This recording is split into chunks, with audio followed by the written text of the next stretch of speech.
John&Nick like movies.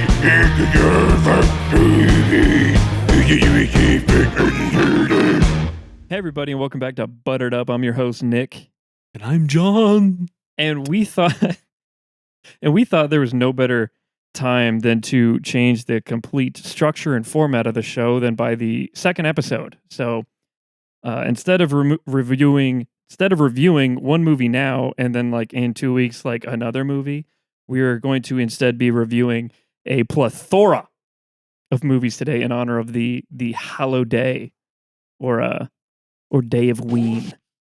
All Hallows Eve. So today, instead of just talking about one movie, we are instead going to give our list of top 10 low-key bangers, or as John puts it, movies to watch if you're just now getting into horror, which I think sums it up a lot better.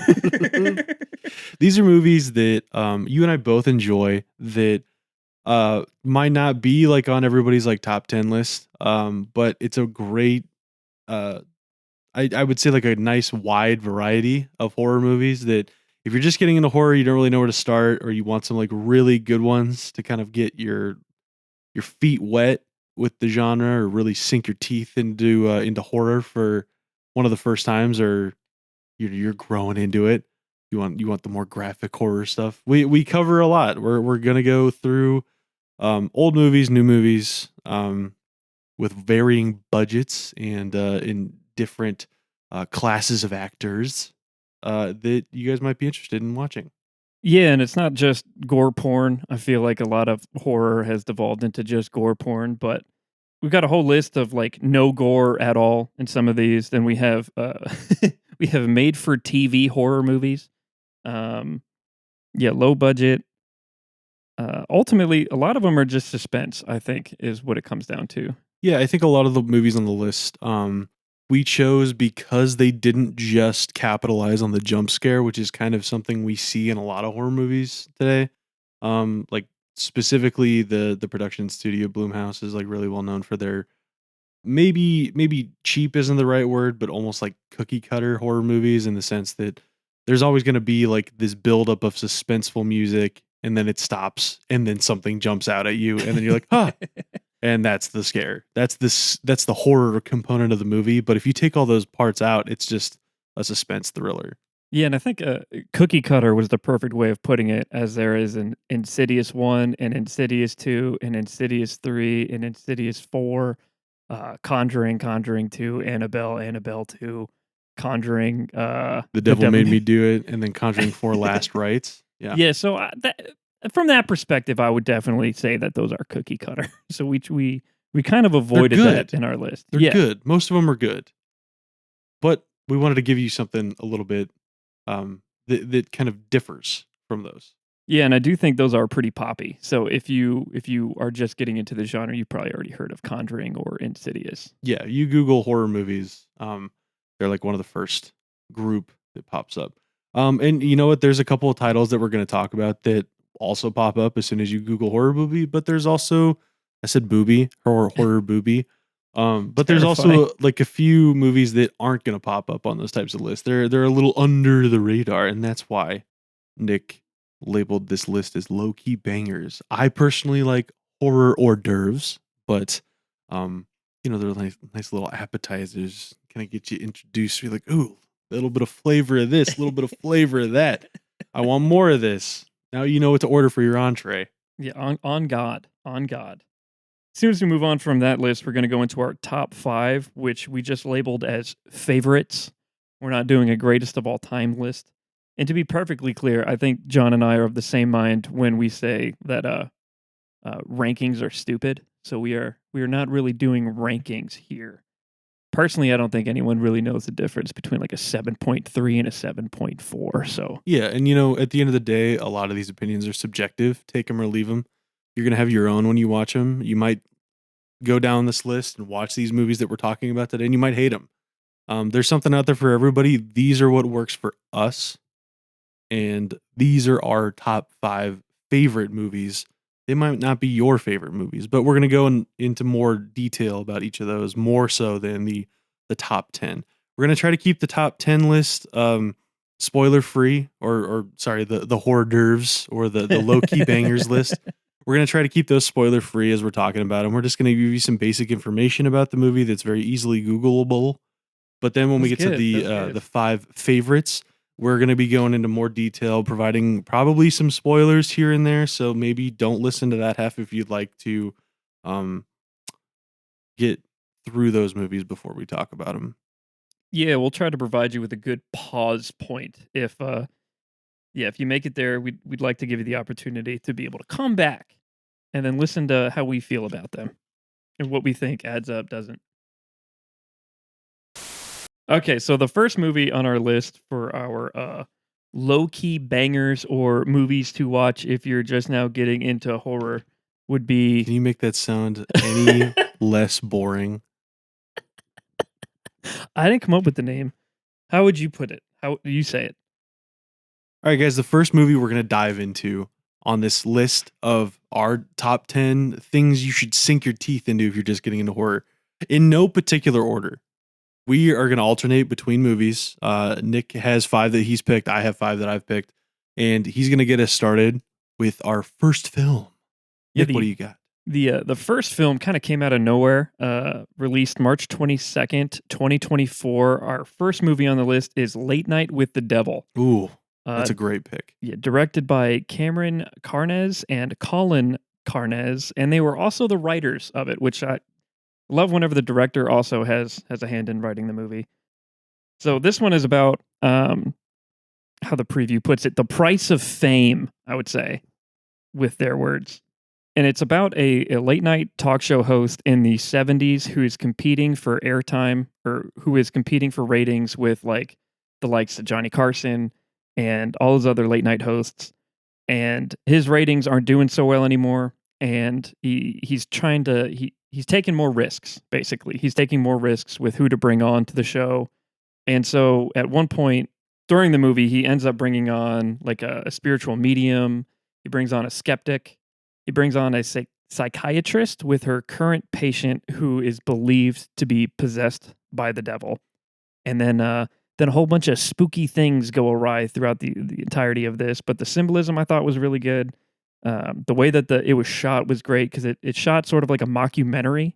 And it has David Dastmalchian, who I hope I pronounced that right. Please don't get mad. But Avid listener. please don't get mad. Love him. He plays the polka dot guy in Suicide Squad. He Mhm. also plays every weirdo and everything else. Yeah, he was in Batman, The Dark Knight Rises as like the cop impersonator that like takes a shot at Yeah, the mayor, I think. yeah, he shoots. Ends up shooting Gordon. Yeah. Yeah, so he's that guy, and he gets a lead role, which is fucking awesome. Love to see that. Yeah, he's great. Great on camera. Did I already say it got a 97 on Rotten Tomatoes? No, you didn't. Which is fucking incredible, by the way. It absolutely deserves it, and I think you would enjoy it if you gave it a watch. Yeah, I think the movie did a really good job at kind of escalating it over time because I think he's doing like a marathon, like kind of like a marathon late night show. Because you mentioned what was his what did you say one of his competitors was, the Carson Like the Daly? Johnny Carsons. Johnny and- Carson. Yeah, I think the setting is at that time period, so it's not like a modern late night TV show. It's like tube TV, 70s psychedelics. Pretty awesome. Yeah, it's a great watch, and watching it kind of like him slowly descend into madness while all the time, like at the same time, there's like this weird stuff that keeps beginning to happen that you don't know is linked to the possessed or not. Yeah, honestly, throughout the movie, you don't really know what's going on. You don't know what's supposed to be real, what's supposed to be supernatural, if at all supernatural, or if it's just coincidences. But they play it off very well. So Yeah. big Yeah. fan. Sweet. And then John, if you'd like to carry us to our number 2 of this non-ranked list. Yeah. So my first movie that I picked for this list. You picked something that was fairly new, 2024. This was just last year. I went with something a little bit older, but I think it's really well known. But it doesn't really show up on like a modern search of a horror movie. Paranormal Activity. Ooh, yes. This movie came out in 2007. 82% on Rotten Tomatoes. really, really low budget. That's what I really wanted to like. That's why I wanted to put it on this list. It only had a $15,000 budget to make this Did it movie. fucking I really? wanted to show the people listening that you can make a fantastic horror movie with little to no budget. I mean, Blair Witch, that kind of did the same thing. Very minimal budget, had very minimal actors in it, and they really took it a step and kind of like paved the way for modern horror to do things that the way that they do it now. So like found footage for Blair Witch, Paranormal Activity kind of introduced the idea of like security camera footage and catching something that is out of the norm for that. There's only 6 people in this movie that are attached. There's like 5 actors and I think the director. It was directed by Oren Peli, I think is the name. And this movie was the marketing for it was fantastic, even though it had such a low budget. The marketing for it when it was coming out, they showed commercials of people in the theater. I think it was like one of the Yeah. first movies to do that.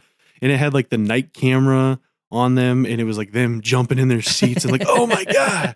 But the whole movie is shot through kind of like this homemade documentary style of this family puts up security cameras in the home and they set up cameras on like tripods in their room because they think that there's something in their house that is going bump in the night. And as the movie goes on, it's a slow burn, but it's to the point where it's like it kind of just gives you enough of a taste to keep you hooked through the whole thing. And then the end is very, very climactic. And it sets the tone for I think another 3 or 4 movies before it really is just like maybe you should have stopped after 2 or 3. But Yeah, you 3 know or what? 14. I think there's Yeah. like 5 or 6. But the first one is absolutely a banger. So worth watching. And for only $15,000. I mean, like I think it soared past that in terms of earnings. But yeah, I thought it really deserved a spot on this list. And it was definitely one of those movies that I watched growing up that it was like, damn, that was scary. Yeah, that was probably the next greatest movie franchise that picked up off of what Blair Witch did Yeah. with that found footage I would agree. style. And I don't think anyone has really done it better than Paranormal Activity since Paranormal Activity did it after Blair Witch.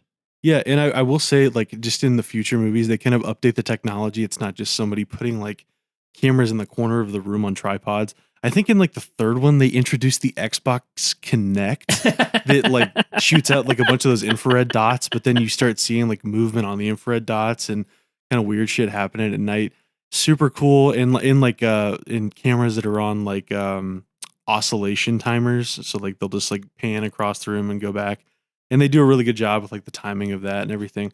So I really, really think that this movie franchise, or at least this first one, definitely deserves a spot. Yeah, and in the list. it's also great if you're not into like heavy gore because I'm pretty sure most of this Little to movie none. just builds on a lot of suspense and just like Yeah.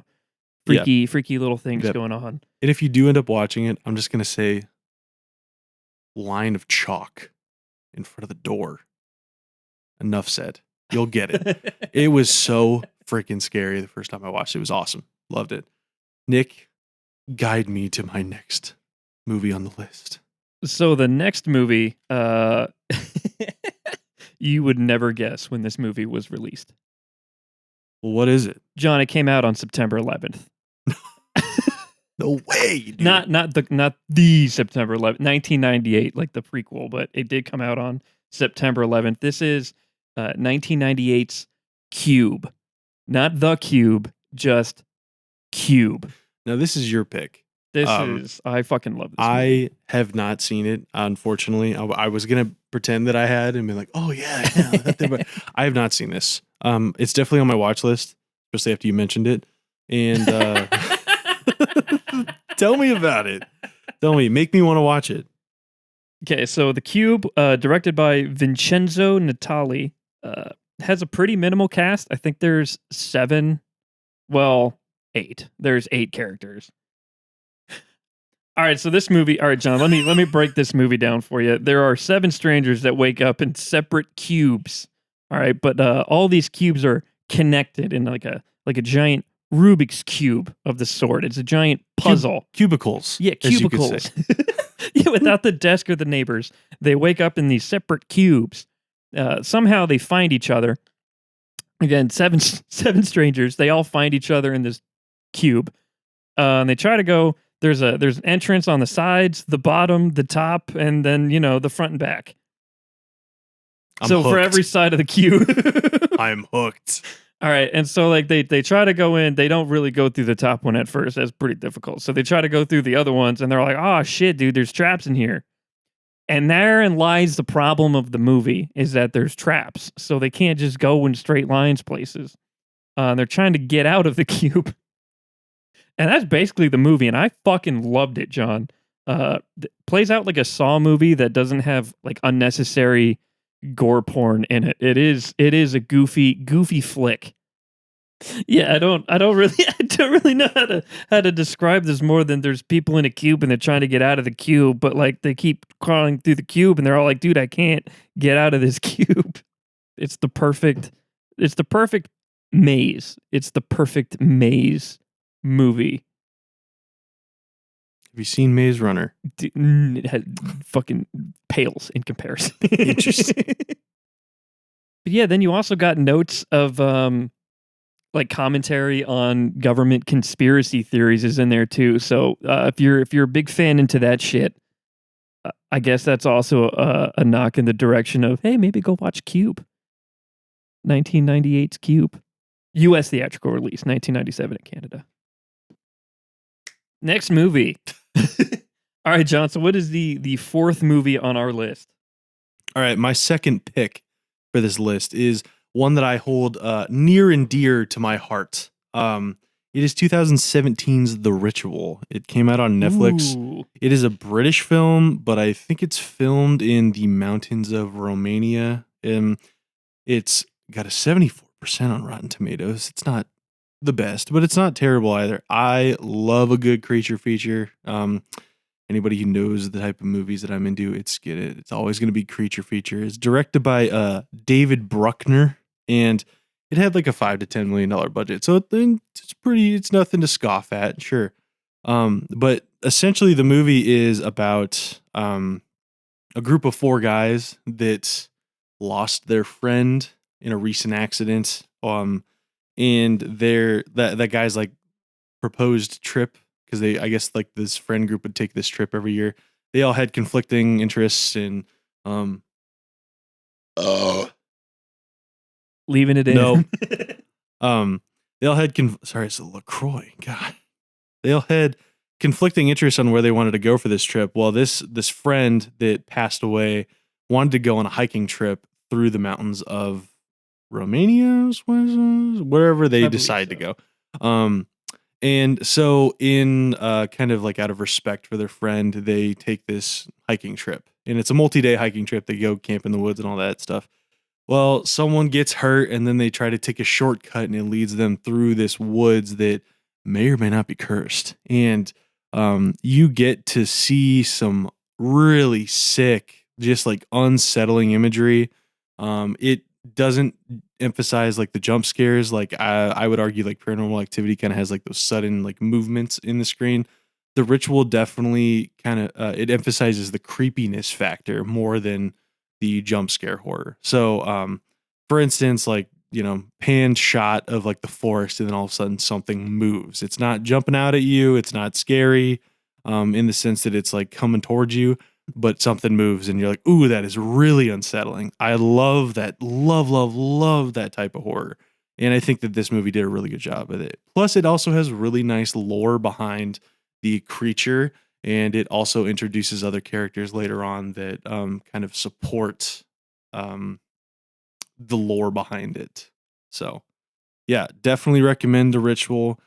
I will always watch this movie at least once a year. I really do love this movie, and I wouldn't say that there's any like notable actors in it unless you're like into British films, but it's definitely worth your time, and I think it is still on Netflix. So yeah, hopefully. Like there's so many good things about The Ritual, like the way that it like all the characters interact with one another. They you can really feel the emotion that everybody is going through with like grieving the loss of their friend and kind of moving forward, and like the guilt and the blame shifting. I mean, that's a theme that sticks throughout the It tells entirety a of the fantastic movie. story of learning to live with guilt and coping with the trauma involved, and how different people cope, and how others place blame on what happened in the accident to others in the group, and how they deal with that while also keeping everything on theme. So yeah, it's a powerful movie. Yeah, and showing you how spooky the woods is at night, and like It's just in Romania though. Like, just maybe don't. maybe don't go to Romania. To all of our Romanians out there, we're sorry in advance. Proof. Well, not in I need advance. proof that it's not. Yeah, prove me wrong. So, yeah, and you know what? All the you know what? All looking at this, every movie that I've picked for the remainder of this list is in a way tied into similar themes of this movie in terms of like the antagonist or the group of people involved. So, thought it was cool. Yeah, see if you can guess John's remaining movies. Go. I guess we'll just find out later, won't we? Yeah, you sure will. I'm not going to spoil myself. All right. I love The Ritual. Go watch this movie. Please go watch this movie. If you have not seen this movie, I'm begging. Wrong movie. Did I say? Yeah, real quick. Ugh. Real quick, say The Ritual, Both and I'll of them. edit it in over. The Ritual. There we go. That's going to make sense whenever you get to this point. That's going to be so fucking funny. Boop! Just so I remember to edit. Yeah. That being said, do go watch The Ritual. Love it, love it, love it. Nick, I'm all pumped up. We're talking about horror movies. I'm really into it. I need your next pick. Give it to me. Yeah, so my number 5, similar to my last pick, which came out on September 11th. This one came out on September 10th. The ultimate prequel to You could do like September an 11th. advent calendar at this point, man. This is crazy. I didn't realize this until I was writing down my list again. Yeah, so my number 5 is Malignant. And this is probably one of my favorite horror movies. It didn't quite make the list for our top 5, but I absolutely love Malignant. I know we were kind of picking on James Wan's Insidious and Conjuring series earlier, but Saw. oh shit, yeah, and Saw. Do like Saw, by the way. Just The Cube is better. Cube. Just Cube. Fuck. All right, edit that out. I gotcha. So yeah, Malignant. I think Malignant probably has one of the best opening scenes for a horror movie that I have seen in a while. I mean, this movie came out, yeah, again, 2021. I don't think I've seen a better opening for a horror movie since this one. It's like old VHS tape gets you in, and you are in the middle of a, what do they fucking call it? Like a surgery arena. What the fuck? Operating room. Yeah, I can't remember the name I haven't seen ER in a minute. But yeah, they open up with a VHS tape recording of something going on inside of an operating room where doctors are like pleading to remove something, and you hear a bunch of yelling, just it's just chaotic. And then transitions into the story to slowly build you back up. And then we're placed with our protagonist in the story, who we see is in an abusive relationship. Yeah, an abusive relationship. Not the abuser though. She's not the abuser. Yeah. She is being abused. That is fair. Making me laugh at that. I mean, it's worth noting. It is. She's not a piece of shit. Yeah, she's the victim in the situation. Something happens, and then she starts getting these weird visions where she's placed inside of someone committing heinous acts. And at first she thinks it's visions, and then she notices that it's really happening. And so that is how the story is playing out from that perspective. Then from there we get like the police involvement. We see her ending up in like these weirder situations. All the characters are just fun. We have the main cop and his sassy partner, who is just a hoot throughout the entirety of the film. I don't want to get into much more detail, but there is oddly a lot of action in this horror movie. Yeah, dude. The twist at the end of this movie, or like towards the end, is just it's a hoot. Yeah, the twist there, the twists and turns that it takes you on throughout the entirety of this. You don't know what the hell is going on. It is just beautiful. It's a great movie. I would suggest watching this. I would too. I had a great time, dude. Yeah, dude. This is one of those that like you're not like super de-duper scared watching this movie, No. but it is a very very fun watch. It's like, oh yeah, nice. Yeah, That's goofy as hell. and it does get violent. There is a lot of action.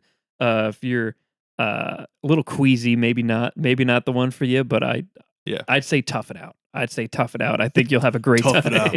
Yeah, right on.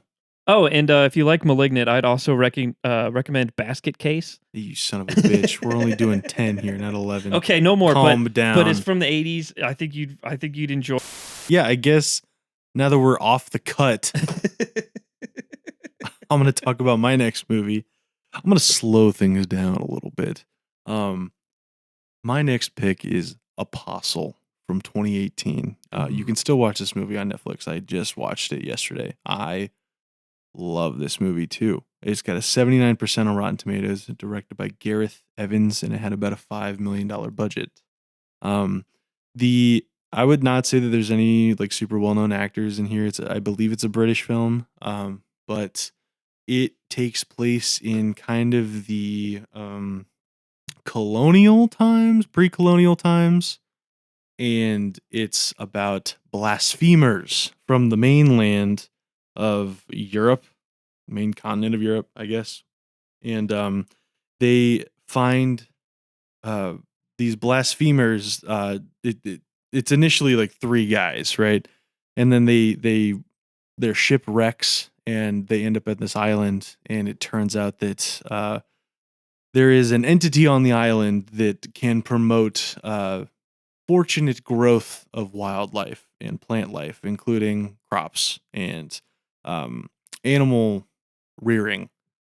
So they end up dedicating they abandon their god, as blasphemers do, and they start to worship this deity on the island that is promoting growth, and they make a whole colony around it, and then they start recruiting others, and then they end up running out of money. And then they're like, yeah, we gotta do something about this.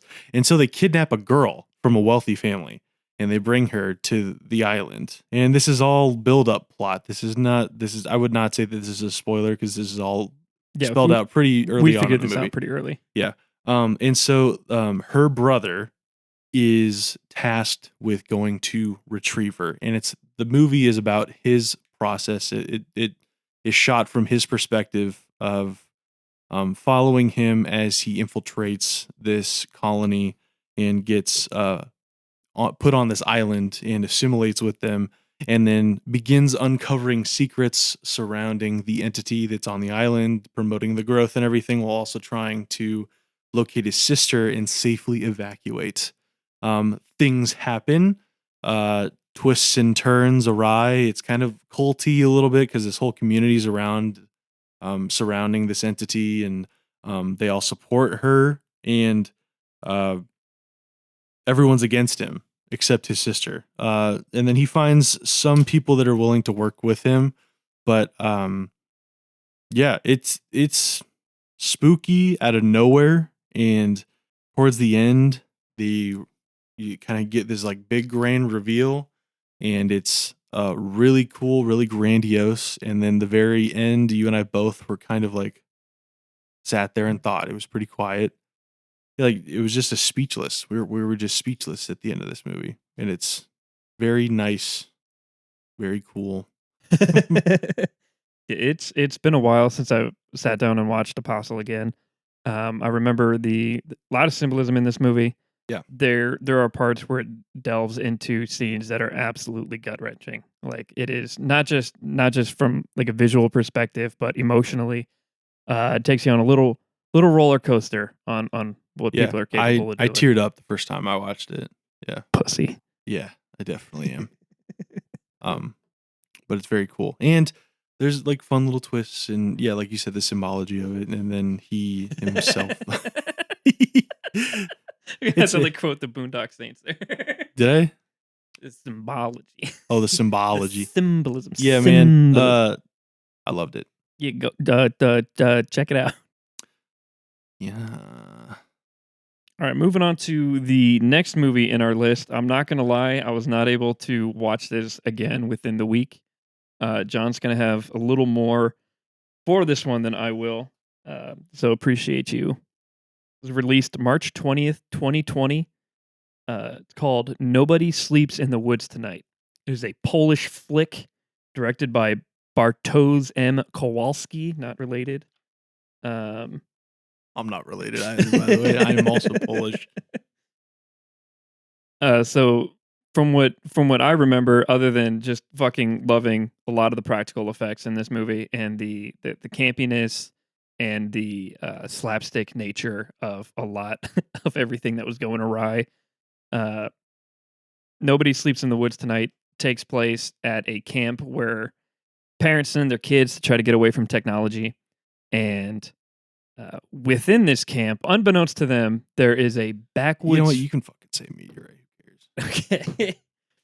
All right. So there is, unbeknownst to them, there is this backwoods family, and kind of gets into a bit of like a cosmic horror story. But the gruesome nature of a lot of the the violence that happens is, personally, I think it's fucking hilarious. I believe you found it fucking hilarious Dude, as well. This movie has one of the funniest and like best outdoor murders I've ever seen. It's so funny. It's a hell so of an good. ESPN stat. Yeah, dude. It takes a lot to crack that list, and this did it. It was just so fun. Shit, I wish I had more to add. I do not. I don't know if you have any more notes for Nobody Sleeps in the Woods. Yeah, so like, tonight. it follows a girl mainly that is put in the camp. Yeah, we find out that the camp is like designed for children that are way too attached to their electronics. It's got like one of the fun little tidbits about one of the kids that she's like in her group with is he's the number 2 gamer in Poland. and one of the snarky kids is like, "Oh yeah, well, how many YouTube subscribers do you have?" And he's like 900,402 or whatever like that. And he's like, "Oh, I have similar amount." So yeah, I mean, like, it's campy, it's fun. There's jokes throughout, and when it comes time for the horror part or like the slasher part, it dials in and it like gets serious around it. But in between that, yeah, it's like, it's a summer camp. It's kids having fun, cracking jokes with each other, and I think it does a good job of kind of making like lighthearted comments around that. You find out that the main character is like she's there for other reasons, other than technology. She's kind of dealing with some like personal trauma that she's going through, and she is unique from the group in that sense. Like she brings like a knife with her, and everyone's like, "Why the fuck does she have a knife?" This is a kids camp. Yeah, to be honest, I would be freaked out as well. yeah, but like this backwoods family that is like impeding on their good fun time of camps, have been a problem for a while, and the locals all know it, and they try to enlist local help to deal with the problem, and it's fun. It's really good if you like kind of the like secluded family that isn't all there and begins wreaking havoc on teenagers. It's good. Okay. So far I think we've given you some movies that are late 90s, mid 2000s, fairly modern still. I'm going to take it back in time. Back in time. Yeah. Go. my next one on this list is Prince of Darkness. So this is a John Carpenter film from 1987, kind of around the same time that the Thing and oh god, there's this other one that came out around that time. I can't remember the name right now. But I think it's like actually presumed to be a sequel to this movie. But Prince of Darkness, 1987, 63% on Rotten Tomatoes. In my opinion, criminally underrated.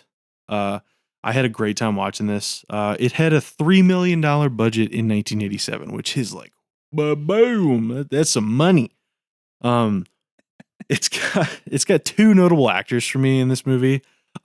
Victor Wong, he is this old man of Asian descent. He was also made famous in the Three Ninjas movies franchise. He's in all of them. He's like their sensei, I believe.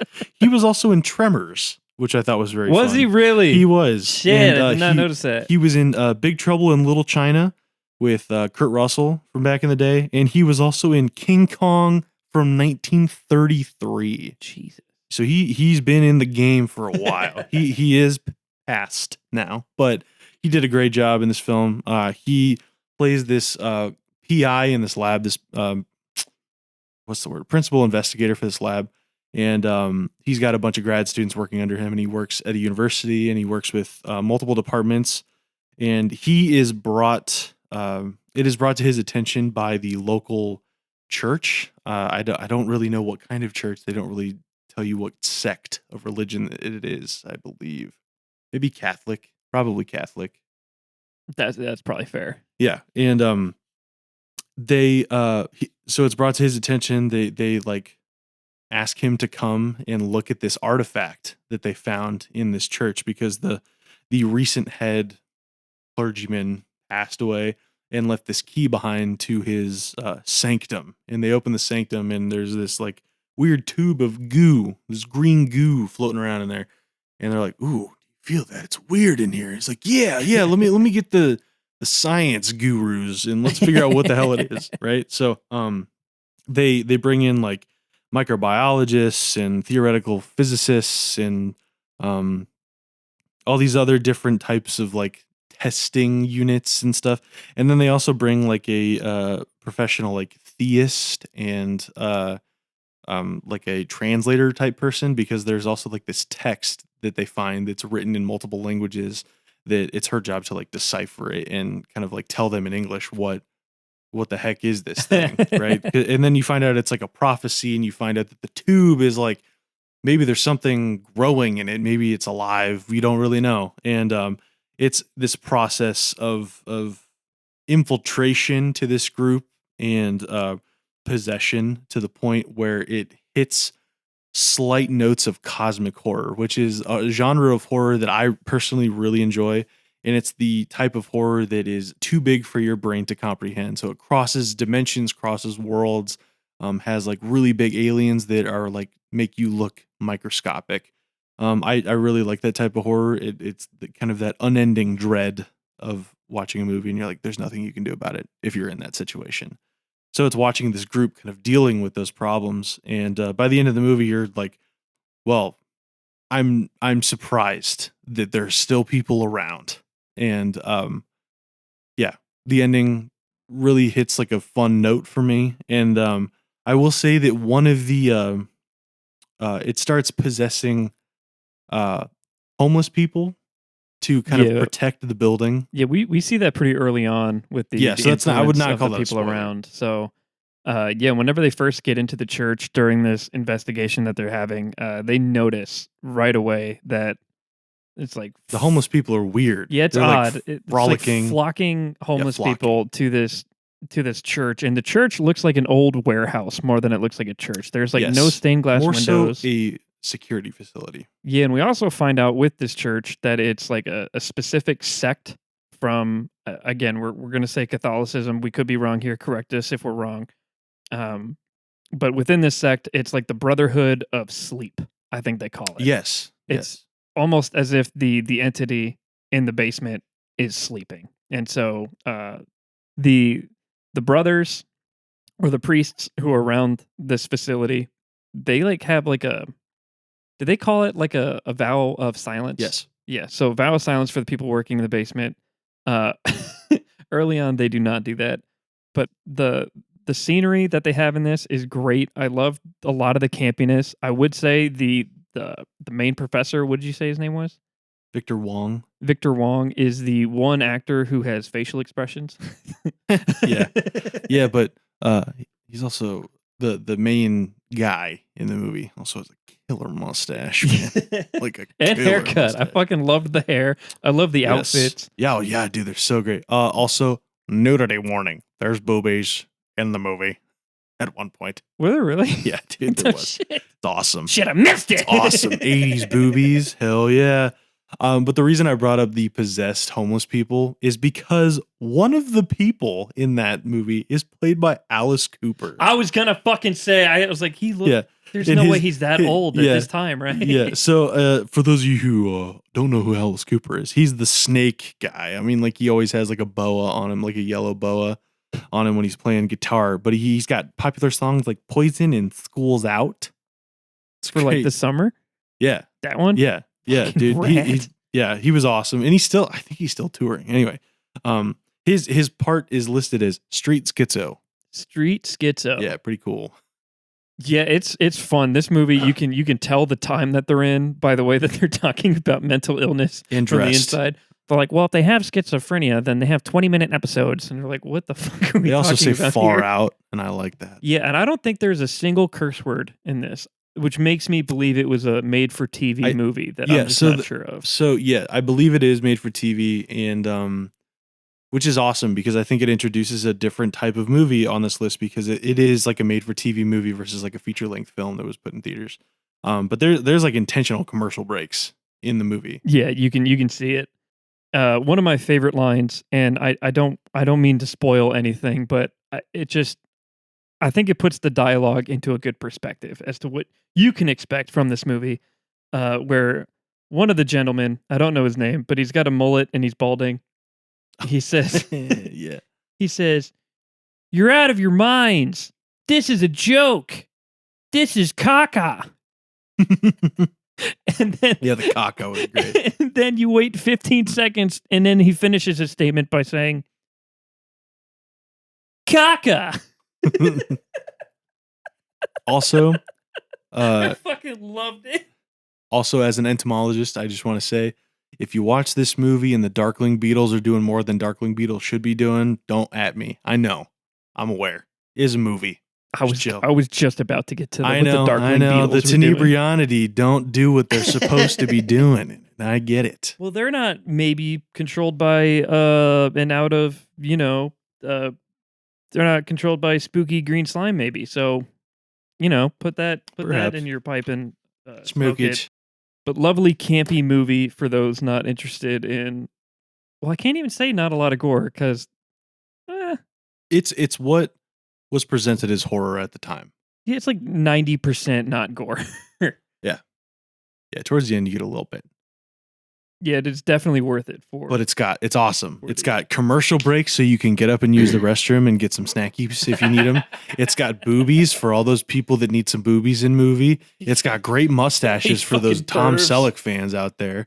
And it's got loving professors that are willing to go the extra mile to find answers about the natural world. Rah, go get them. who are also okay with their students dying. Fuck it. Well, I mean,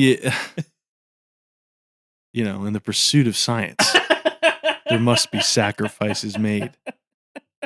You can't Science tell me cannot that move forward without heaps. exactly. You can't tell me that that's not a running theme in every creature feature ever that they don't understand. They're like, well, we have to dissect it.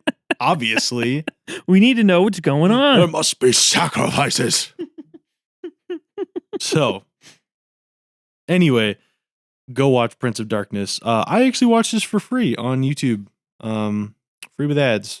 It was awesome. All right, so the next movie on our list has been picking up. Personally, I feel like it's been picking up steam. Yes. I'd agree. Released October 10th, 2020. The next movie on our list is called Caveat, with a Rotten Tomato score of 83%. Directed by Damien McCarthy, and he was also the writer for this one. This movie's not on the list, but he also did Oddity, which is another great one, but we're not going to be talking about that one Oh, today. we've hit 12 now. Well, he directed and wrote that as well. It's pretty impressive. Okay, so this movie's got a relatively small cast. There's only 4 real characters that we see. Starts off with our protagonist, Isaac, is sitting in a room with someone we're led to believe is his friend, who is offering him an opportunity to basically babysit his niece, who lives in like a secluded area. We find out that his niece, that her father had passed away recently, that her mother has been missing for 8 months because he's going out of town. So Isaac ultimately accepts this offer They go to the place where his niece is, and at this point, we start seeing that the character Isaac was talking to was pretty unreliable with how he's describing this location. But it makes you believe that, like, oh, okay, this is a desperate situation. He really needs to get somebody in here. Really hard to convince someone to go, not just take care of somebody, take care of somebody with a mental illness. And he needs the money. I think it's worth noting that the character is kind of like strapped for cash. Yeah, it's true. So the offer of $200 a day for 5 days, that's $1,000 in a work week. I think everybody would be pretty enticed by that. Yeah, so then he ends up being in this situation where he needs to accept this opportunity. The house ends up being in the middle of a lake, so they need to row a boat all the way to the lake, Yeah. and then the uncle character ends up taking that boat back. It's also worth noting that the main character cannot swim. Yeah, he cannot swim, and he won't have to because, as it turns out, early on, in order to stay in this house with the niece, whose name is Olga, in order to stay in that house, he needs to wear a leather vest with a chain bolted to the ground in the basement. Because the niece is schizophrenic, as we find out, and in order for her to feel comfortable with somebody else in the house, she needs to know that they can't have access to her bedroom. So the chained vest stops short of her bedroom. So then we have Isaac, who is basically alone and trapped inside of this house. But yeah, I think this movie did a really good job of making the viewer and the character feel trapped in a house that is unfamiliar to him, and with a character with another character that is not necessarily stable, but also free to reign, like free to roam around the house, which in turn kind of makes her unpredictable. And as we learn more about this family, we kind of uncover dark secrets that they're hiding or trying to hide. And it also has probably one of the creepiest movie props I have encountered in recent movie watching. Oh, the bunny? Yes. Yeah, the bunny's And that's not a insane. spoiler. The bunny is friggin' awesome. It's a great prop. Really creepy. I mean, like it's one of those that like you're just looking at it and you're like, you would not want to sleep with that in the room looking at you. Oh, absolutely not. Yeah. Yeah, the bunny's got a little drum, starts playing songs just out of fucking nowhere, Yeah. which I don't yeah, think it has terrifying. batteries. But what I think this movie strives at is the suspense it builds within like all of these perilous situations. You see, not a spoiler, but you see a lot of holes in walls and people putting their hands in holes. It is terrifying. Yeah, for it's so some fucking trusting. reason. So trusting. Like I wouldn't do that, not even No in my way, dude. backyard. So the way that it builds on that, there's a lot of shit that's going on in the background that it's just unsettling through and through. And the story itself keeps you engaged because it's I'd say it's a slow burn through most of the movie. It's a slow burn, but the parts that are there keeps you engaged and through to the end. So It's a slow but suspenseful burn. yeah, Yeah. yeah, for sure. Yeah, Caveat was a pleasant surprise to me. It kind of went under my radar. I didn't know it came out in 2020. I thought it came out like this year. So when I watched it for the first time a few days ago, I thought it was a great time. Super suspenseful, and then like you said, the family's secrets that you uncover throughout the viewing experience. It's like, oh, this isn't as simple as the proposed. Just watch this woman while you're chained to the basement. Yeah. Like, but yeah, it's super fun. The scares for this movie, when it happened, it was like, ooh, really unsettling. I wore headphones when I watched this movie, so it was all up in my head. And Kelsey was baking in the background, and there's loud noises when people bake, and when it's behind me, it really adds to the jarring experience of the horror. I like it. And another good note about this is the character Olga, who's the niece he's going to go look after.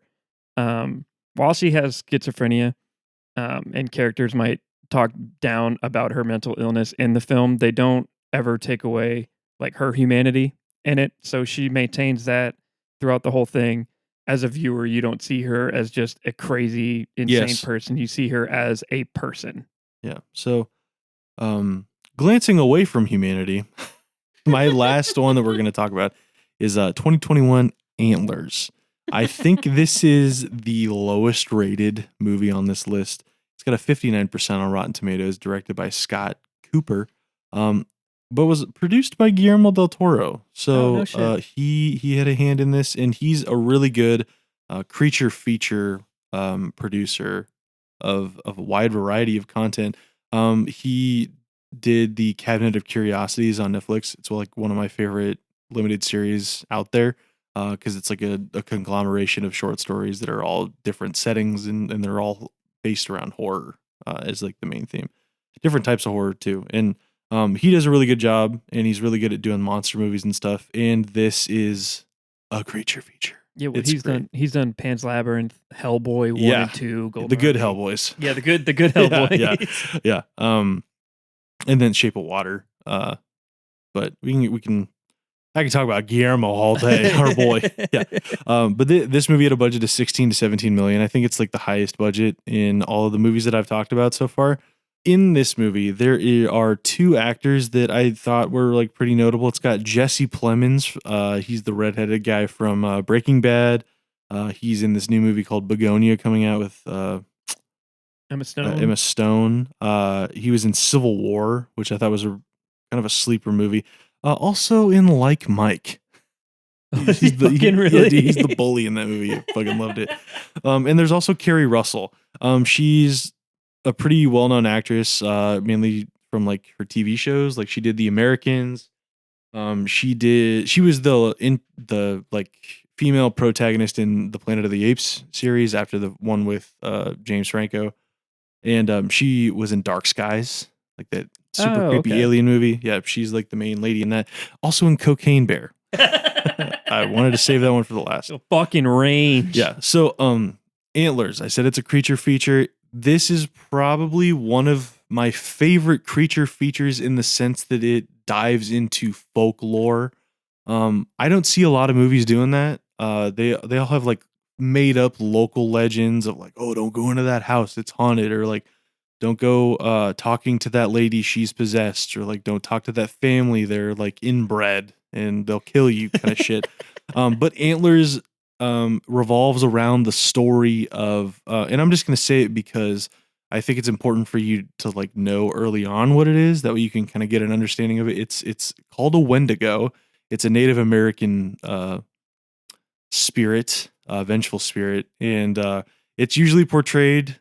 If you Google it, there's different ways it can look, but it is like generally conceived as like a half deer, half man, and but it can shapeshift and stuff. And so the story is, it starts out in like a meth lab, and as good stories do. as it does, and they're trespassing on like I don't want to say tribal grounds, but they're not in a place that they should be.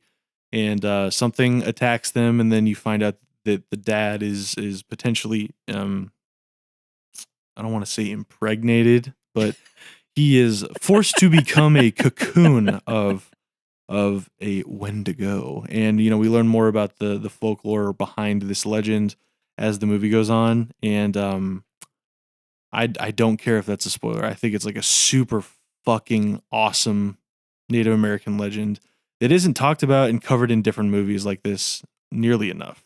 And so it's all about protecting a child from this dad that is slowly turning into this monster. And the horror aspects of it are great. The visuals are fantastic. The monster design is perfect in my opinion. And it does a good job of building suspense, but it also maintains some sense of like this human monster, but also this legendary beast, and kind of a nice combination of the two. It's like, well, he's not a good dad to begin with. He's an asshole, and he is a monster of a human being, but now he's actually a monster, and it just does a really good job at blending them together and making just a grotesque and super menacing villain. Awesome movie. Love a good creature feature, and this does a really good job of hitting those points in my opinion. I think 59% on Rotten Tomatoes is criminally underrating this movie, especially for how good of a job it does covering the lore behind the Wendigo. and I wish more movies would cover this type of legend. I'm putting the call out there. I am waiting for a really, really good Skinwalker movie. Please, for the love of God, make it. Set in Appalachia, do it. Just do it, dude. That thing would bang and sell, dude. Oh my God, I'd go see that so quick. Yeah, shit. The only other movie that I can think of off the top of my head that revolves around folklore type monsters, and it is just the curse like of werewolves. But I mean Oh, that's a pretty poppy yes, yeah. Also set in like kind monster. of one of my favorite settings of like the colonial America. Yeah, it's like one of the fun takes on werewolf movies that we haven't really seen done again since its conception. But I think it's like 2021 maybe. Yeah, honestly I couldn't It's not remember. that old. That's why it's not on the list. But Yeah, we got antlers. I fucking love that movie too though. So go. That's my no. That's my extra contribution to this list. You added two. I'm adding one. Go see that. Go see The Cursed. All right, guys. That was a long list. I know we talked for a little bit. But these are all great movies. We gave what, in our opinion, would be like a nice spoiler-free little blurb about each one. So please go watch them if you're wanting to get acquainted with our style of horror that we're into, or if you're just looking for some good movies to watch during this very spooky time of year. Blah. But moving away from that now, now that we're done with that list, we're going to talk about our top 5 favorite horror movies that we've seen, at least in recent time from recent memory. This is a series of 5 movies. They vary in quality. I mean, I would just say like time period when they're produced and everything, but they all hold up pretty well. We're going to do our best to give you this list ahead of time, list all of them off, and then there's going to be options in this episode for you to skip to the movies that you have or haven't seen, because we would really recommend you not listening to the segments for movies that you haven't seen, because in this series we are going to be including spoilers when we talk about them. So this list, our top 5 favorites that we're going to be covering today, is John Carpenter's 1982 The Thing for number 1. And these are in no particular order. We don't favor any over. Well, I favor over one on this list, but we'll talk about it. But otherwise, they're no particular order. So these are not our favorites in order. These are just 5 favorites that we have. Number 2 on this list, The Autopsy of Jane Doe. Number 3 is going to be Sinister. Number 4, The Exorcist. And number 5, our coup de grace, our grand finale, Hereditary. We love that movie. So, like I said, there's going to be timestamps, hopefully, that you can jump to if you have or haven't seen those movies. So please skip the ones that you haven't seen. Feel free to listen to the ones you have. Or if you don't care, feel free to keep on listening. All right. First movie that we're going to talk about, The Thing. John Carpenter's The Thing, 1982. Came out June 25th of that year. Has an 85% on Rotten Tomatoes. Like I said, directed by John Carpenter. I think this is probably my favorite movie of all time, not just horror movie. I think it's a fantastic piece of cinema. It's got Kurt Russell in it, star of Overboard, Big Trouble in Little China, Sky High. Love Kurt Russell. He's great. I think Yeah, for all ages, yeah, shapes, and an sizes. all ages actor. Right? he's got something for everybody. I think he was also in Guardians of the Galaxy 2. Yeah, he played the planet. Chris Pratt's Planet Dad. Planet Day. Yeah, and it's also got Keith David in it. Really famous voice actor. Really awesome voice. He's got Call of Duty Modern Warfare 2 is where I know him best from, but he's also a fantastic actor, and he does a really good job in this movie of playing like kind of a devil's advocate most of the time. I love this movie because it is an alien creature feature that doesn't emphasize too much on alien. It's more so like the infiltrating the human race, imitating them, and assimilating by force. Super cool. Really gets into like the horror part of like an alien invasion. in kind of a unique way, and it also has all practical effects aside from the really Yes. shitty CG spaceship in the beginning of the movie that crashes on Earth. But otherwise, everything is practical effects. This movie is about like this organism that crashes and is ejected from its saucer and is frozen. Yeah, it's flying saucer. And it lands in the Arctic Circle and or Antarctica, I think. Yeah, Antarctic. And Yep. it freezes after it is ejected from its ship, and so it's preserved. I think it's a Swiss team or a Swedish team finds the specimen initially, and there's a prequel movie that came out in the early 2000s that was not nearly as good. It was still very good. Had Mary Elizabeth Winstead in it. Still a solid watch. But not nearly as good as the 1982 version. But that's the prequel. This team finds this alien. It takes over. It kills them. Spoiler, I guess, for the prequel, but you have to know that if you're watching this freaking movie. And it takes the form of a dog, and it is like going into this Antarctic U.S. base, occupied by Pilot McCready, which is Kurt Russell's character, has the best hat in all of cinema, dude. You can fight me on the Indiana Jones hat. Sure, but Kurt Russell's Captain McCready hat will win every time. Him and his goggles in this Arctic wear, super cool. So this alien is able to like perfectly imitate organisms, and all it needs is a sample, a transition, or a transmission of cellular data at any point. It could be anything from blood, saliva, whatever. It just needs a little bit to get on you, and then it starts imitating these cells, and then it takes over completely. So it's not just one, right? There can be one that infects multiple, and then it just kind of cascades into like this zombie situation where multiple people are now the thing. They don't have a name for it. It is just the thing. And the best part about this kind of like covert takeover of this base is that every time you watch it, it's super fucking cool because there's different details that stick out as you're watching it. And it always leads you to someone different in the ending. Like, who's the thing? Who is the imposter? It's Among Us, the movie before it was Among Us, right? It's super cool. I love it. Every time I get to the ending, I'm always flip-flopping on like, who is the thing in the end, right? Everybody's dying in this base. Everyone's turning into these aliens. Everyone's getting, well, they find out like fire can kill it pretty efficiently, at least one of the things if you find one. And so they resort to doing that. They resort to lighting them on fire, blowing them up with fucking dynamite and shit, and that's their way of weeding them out. And so the McCready comes up with this awesome like blood test. After they're like, well, where's the blood? Well, all the blood's gone. Blah blah blah. They make the blood test. It's a very famous scene where they got like a flamethrower lit up to like a piece of wire that heats it up, and then they say like, well, if the thing individually as a cellular organism is still the thing, if it's taking over blood and they allow themselves to put blood in a petri dish, that the blood will still react as though it was the thing trying to get away from fire.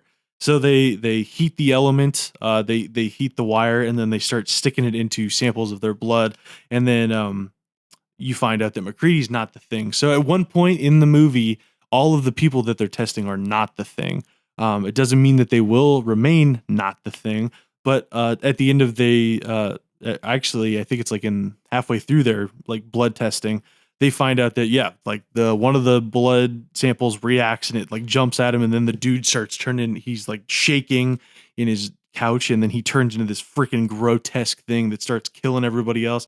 Super fucking cool. Love this movie. I watch this. I own it on like 3 different forms of media, like physical copy, like DVD. I own it on digital, and I'm pretty sure I got it floating around on a flash drive somewhere. I mean, I freaking love this movie.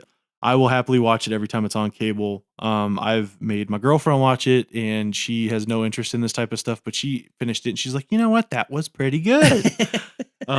It always leads you to a different ending, man. It's so cool. And there's like John Carpenter, he knows who the thing is in the end of the movie, right? He knows, but you don't know as a viewer. There's so many conspiracy theories as to like who it is in the end. There's this like really famous scene at the very end of the movie. I say it's famous. It's famous to me. I know it pretty well. but McCready and sorry, I'll just say Kurt Russell and Keith David are swapping bottles at the end because they've blown up what they thought was like the ultimate form of the thing, which happens to be the doctor, and he's like trying to build a ship out of old machinery parts that they got laying around the base. And he's trying to like make a saucer to take off and escape to civilization to fully take over big towns and big cities and all that shit.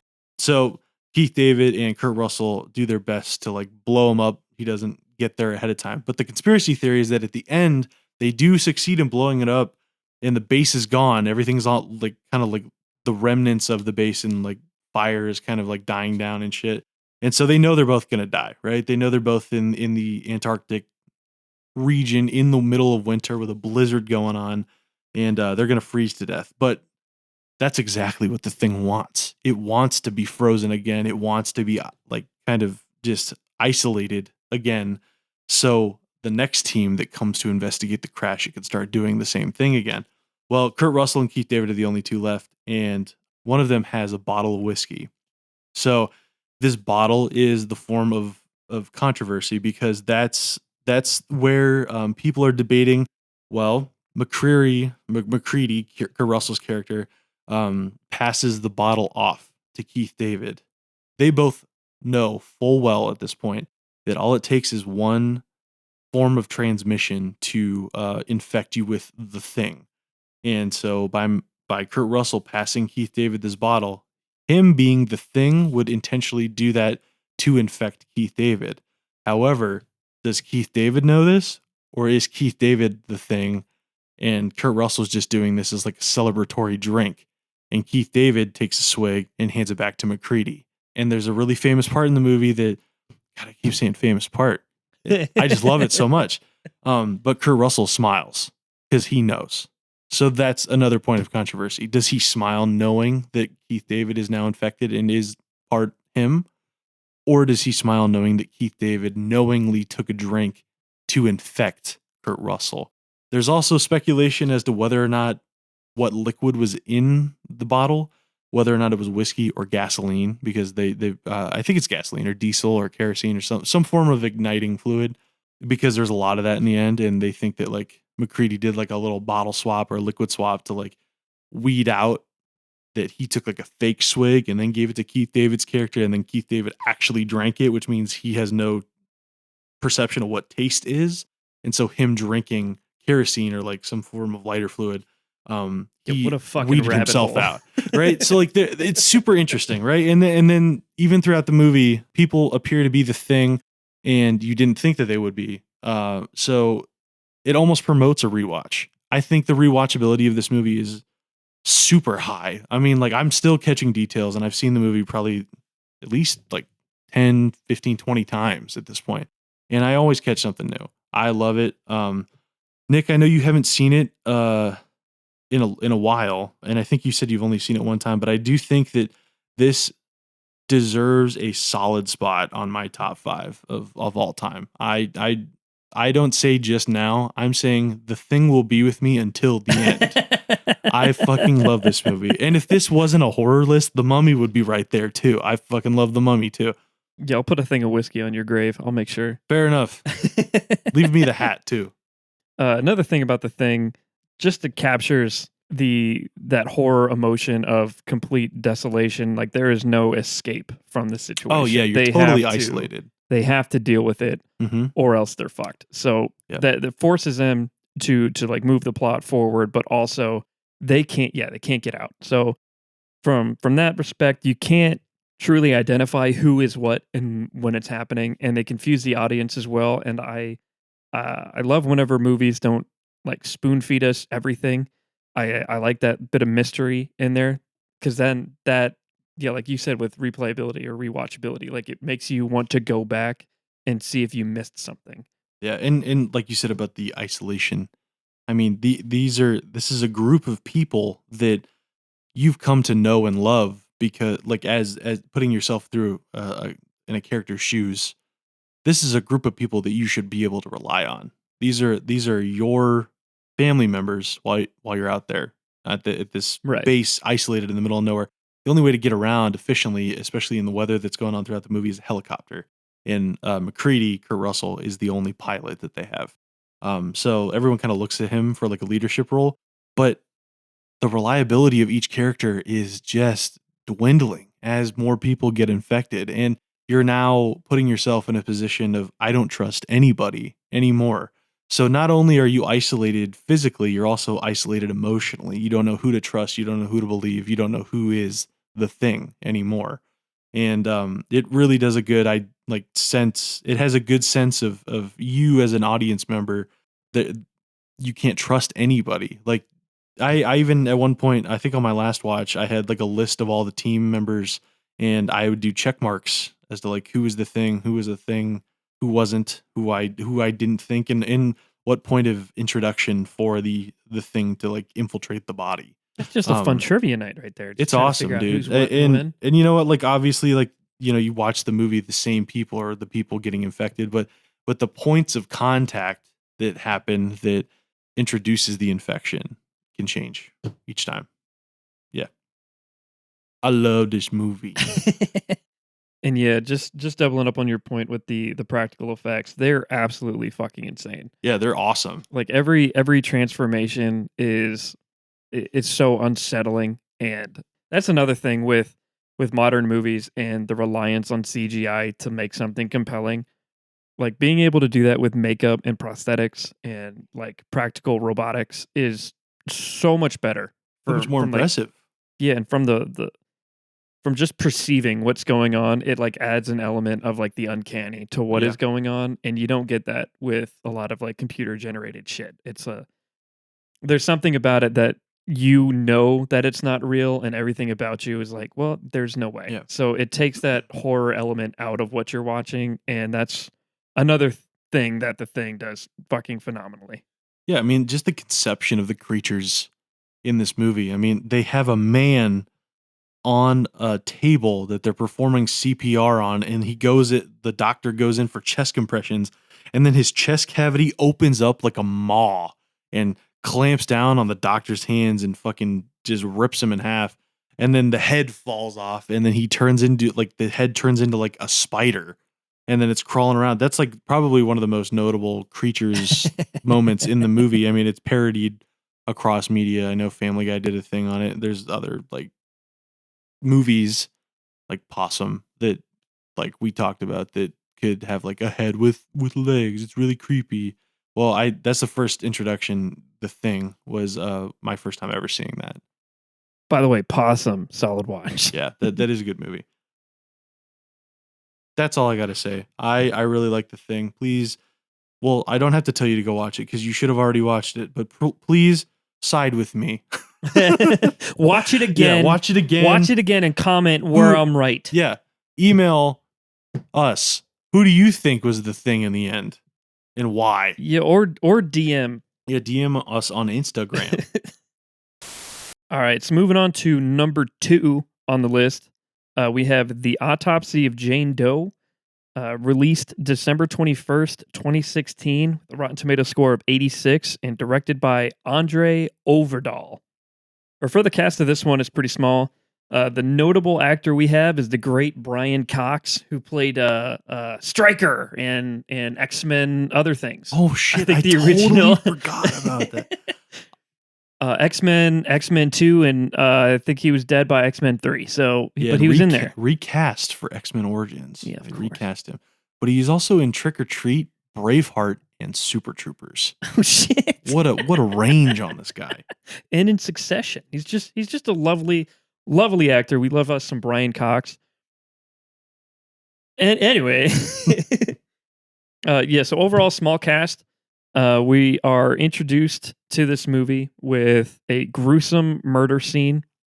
I think there's like 4 or 5 total bodies in this house. Police show up. They're trying to figure out what's going on.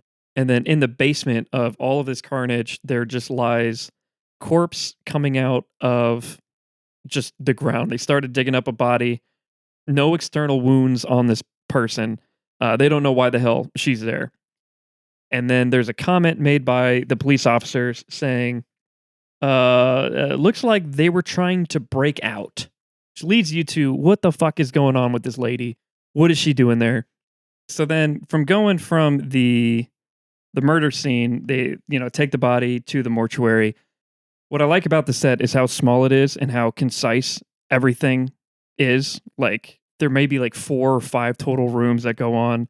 There's the hallway and they have those like corner mirrors so that you can see Oh around yeah. everything and they utilize that perfectly. The relationship between the son and the dad is spelled out pretty early on with the son like looks up to his dad but he wants to like move on. He wants to pursue his own things in life, but he loves his dad enough to where he wants to stay behind and he wants to be with his dad because he understands that his dad's going through a lot of emotional stuff. That his dad hasn't been the same since like his mom passed away, and so he wants to be there for his dad because his dad's been there for him, and that relationship they really like nurture throughout the entirety of the film. They have the girlfriend who's kind of like a throwaway character. Like there's nothing really important about her other than she's trying to push the son to pursue his own life. And so we get her for like a good 2 minutes, but she's not incredibly notable.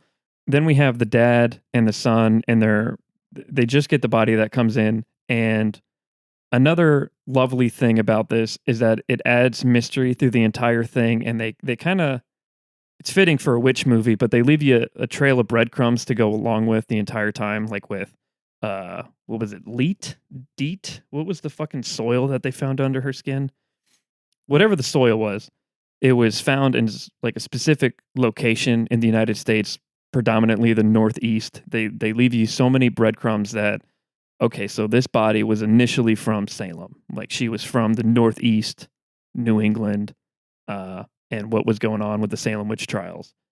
But they never really come out and tell you that, hey, this is a witch from the get go. But the son has his curiosities. The son's character sticks to his suspicions the entire time, where he wants to get to the bottom of what's going on, while the dad is very focused on what's in front of him. So the dad wants to get answers. Dad's doing his job. Yeah, the dad is doing his job as a mortician, and the son is playing more of a detective role. And the dad constantly puts the son back in his place, and the son is trying to like get his dad to, open his horizons on what he's trying to do. And they play with that, or they don't play with it through the entirety of it, but whenever it changes, there is a significant point where Oh yeah. that emotion changes, where the dad's like, all right, no, I get it. Hold on. This is haunted. And what I love about that is that it's not incredibly frustrating. One of the things that a lot of horror movies do wrong, I feel, is they make the characters play ignorant to the situation, Yes. and they do it frustratingly so. Like in Insidious, for example, the dad keeps telling the mom, like, no, nothing's haunted, nothing's going on, and he's ignoring everything he's seeing. And as the audience, that frustrates the shit out of me. So, Yeah. And also trust in the characters, right? yeah, Trust between the characters. This is a father and son. They need to be willing to listen to each other. In that scenario with Insidious, it's like, that's your wife, man. yeah, You don't want to listen to her? Come on. He's living with no fear in that house, and Yeah. that's not okay. Yeah. But in this, yeah, the father son relationship, you know it's close, and you can feel that it's close because, yeah, Brian Cox's character, he listens to his son even when he doesn't agree. He's still willing to listen and go along with what the son is trying to pursue. And whenever weird shit is going on, the dad, while he kind of pushes away from the son's idea of something out of the norm is going on, he instead's like, all right, no, we still got to go back and do our job until something really pushes past that line where he needs to think outside of the box a little more. But I thought it was great how they give you this body, the Jane Doe character, with nothing wrong on the outside, but everything is fucked up on the inside, and it builds up that mystery of how the hell does that happen? I mean, they open her up, her lungs are on fire, she's missing her tongue, she's got a fucking like witch map on the inside of her skin, all like these flowers inside of her intestines. It's just incredibly gruesome, and it would look so much more gruesome if they did it on the outside. But what all is done to her like really adds to the mystery of the story that they're going with, and just the subtle building up of like the characters realizing that this is beyond like this is beyond what would normally just be like weird. Like this is fucking extra.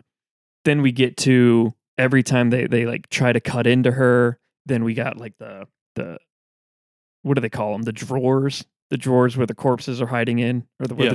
the Yeah. drawers where the corpses are like opening Fridge. up. Yeah, the fridge. Yeah, we got the casket fridge, and then all these the corpses that are in there, they play their part. As soon as like a toe has a bell on it, that you're going to hear that bell ringing, and I Oh think yeah. they did that very effectively throughout the movie. Of hearing it in the distance, it plays into the girlfriend getting murdered whenever the father sees it, and then with the girlfriend getting murdered, there is no unnecessary drama between the son and the father of being like, "You killed my girlfriend. You killed my girlfriend." Because in that situation, they both fully believed that they were Oh yeah. fucked. They were both in it on that point. It's like dad knows it's something's going on. Son knows something's going on. It's not just like, well, now there's this moment of clarity. It's like, no, shit is still hitting the fan. People are still like, they're still in this moment of like delusion Right. of what's going on.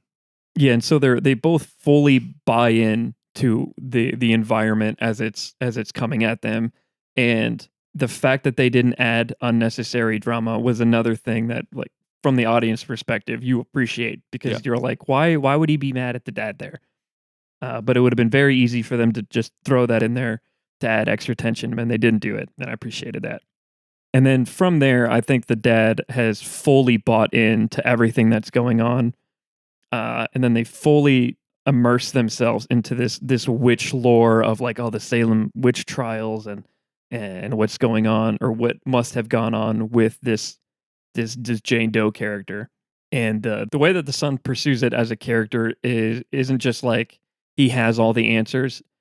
So it's nice that all these little details that they've like thrown around earlier on in the movie, they're all coming in handy now, and you can see them like tying together all those loose ends as the Mhm. story progresses. Yeah, because initially they think that she's a victim of like some type of like ritualistic torture, right?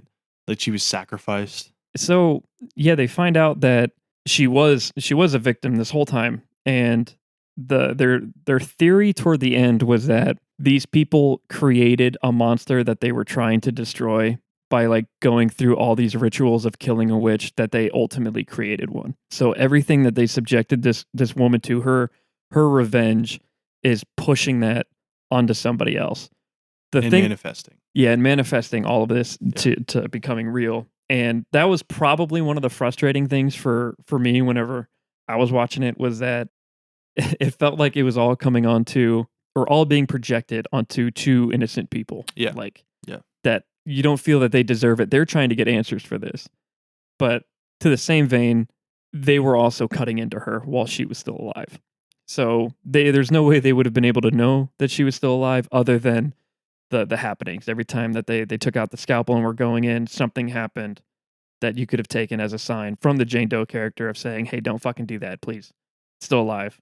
And the story resolves beautifully with the father trying to sacrifice himself to save his son, because he understands at this point all of the pain and torture that was subjected to this character, and he understands the anger and the pain and the rage that's going on within her, even though she can't show it, because of all the pain that the father feels that he has ignored through, what the battle with depression that his wife was facing. He didn't see that his son trying to leave and go start another life while he's around his son this whole time. He doesn't see that coming. So it's his character kind of going full circle and realizing that in his life he has ignored so much pain, that now he wants to take the full brunt of all the pain that he has ignored, or just hasn't seen, not ignored, hasn't seen, even though it was right in front of him. So this is kind of like his penance, is saying, "Do all that was done to you onto me, and save my son." Another frustrating fact. Another I frustrating fact. Oh, I would instead of save, I would say spare, because her wrath is spare. driving the death at this point. Yeah. Oh, for sure. It's a That's very a good beautiful choice. moment of him coming to that realization. Yeah, and being willing to be that vessel for her rage. Yeah. A part that was frustrating was that, after she said, or not that she said, but after he asked her to spare the sun, that the sun then goes on, and there's supposed to be a whole storm that's been going on all night. You hear it over the radio broadcast that's going on. You hear the same song playing about like sunshine. That by the end of the dad dying, all the chaos has ended, and the son is trying to leave. Then here's the banging on the door, and turns out that it was Jane Doe fucking with him again. He turns around, and the what looks like the possessed corpse of his father has scared him off of a balcony, killing him. Though again, we come to find out that that wasn't actually the corpse of the dad, because whenever the police show up the next day, corpse is still in the room. So Jane Doe was still fucking with him, though didn't technically lay a hand on him. He scared himself to death. But yeah, we find out the whole storm was just a ruse, and that it was all going on inside of their heads. There was no peril that they were actually in, but during the movie, you felt that peril. You felt that there was no way that it can get out of this situation. As soon as they showed the elevator, you're like, don't fucking get in that thing. You see them having to push the doors open next to a tree, and you're like, oh, fuck. They're probably fucked there. And it's a very old setting. I think they say that it's like a 1919 structure. Oh, it was built in 1919. Yeah. And like, there's not like I don't think there's like fire stairs. I think it's just the cellar doors to get out into the open. And there's the elevator that conveniently stops working when she starts messing with him. Yeah, because those spiral stairs, they lead up to the storm doors, don't they? I think so. By storm doors, I mean like the Wizard of Oz style tornado shelter doors. Yeah, like the cellar type style. So the only gripe I think I had was just like, why still pursue it? But it makes sense that, I mean, she was pissed. She's been facing torture for hundreds of years, and yeah, she is now a witch. She's a witch. So. I mean, witches are bad. And then the story repeats itself at the end. We find out that this is going to happen again, and that she's like getting her revenge. This is her way of getting her revenge. Doesn't her like toe twitch at the end? Yeah, the first time we see her move on her own was when she twitches her toe, and you hear the bell ring. Kind of fun if she like got up. Yeah, that's what I was thinking. I was hoping that she would have got up, but yeah, I think we're led to believe that same situation is going to happen again and again and again and again. Mm-hmm. So, well, because at that point she's no longer just a witch; she herself is a cursed object. Yeah, right? Yeah, I see that. She's like internally written with scripture that binds and seals spells. At least we're led to believe. And she had swallowed. They find like weird shit wrapped in cloth, right, in her stomach. Yeah, it was like weird cloth with some weird religious text to like Leviticus, I think, that was in there, that had human teeth. I think it was her own teeth. They forced her to swallow a witch sack of her own teeth. It's a tortured soul turned benevolent spirit. Yeah, and the thing that I'm wondering at the end is if like the tattoo inscriptions of that witch text are still there, being that like her lungs healed, I believe her tongue healed, and all the cuts into her flesh healed as she projected it onto the dad. So I do remember watching this and thinking, man, wouldn't it be cool if all of the stuff that they keep finding with her, as the dad allows himself to become the conduit of her rage, that he himself adopts those traits then they disappear from her. That was like my only like, oh, that would have been kind of cool if like he turned. If he becomes the witch? Yeah. That would have been fucking interesting, dude. I would have. And then we get a Brian Cox ghost. That would have been super fun. But yeah, no, I really like this movie. Yeah, then we get the autopsy of John Doe? Yeah, it'd be John Doe. But they already knew who he was, so it's the autopsy of Tommy. Brian Cox. Well, I think his character's name's Tommy. But yeah, he dies. But yeah, I love that movie. I haven't seen it in a bit. I should probably give it a rewatch. That sounds like something I might do this weekend. Yeah, only 83 minutes. But you guys already know that, right? So because you watched it. Sucker. Yeah, you tackled more of a modern horror movie. I tackled kind of an oldie. I'm gonna hit you with another modern one. Our next one on this list is Sinister from 2012. Great demon movie. My God, was it good? It only has a 64% on Rotten Tomatoes.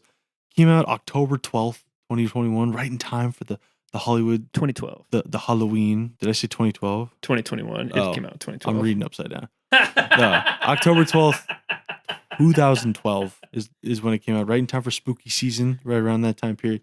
Also the last one with the Autopsy of Jane Doe, December 12th, might be a Christmas movie. Wouldn't that be fun? Yeah, stay tuned Yeah. for our 25 days of Christmas? Yeah. 12 days of Christmas. Sorry. Yeah. Anyway, yeah. So 64% on Rotten Tomatoes. I think it's criminally underrated. It's directed by Scott Derrickson.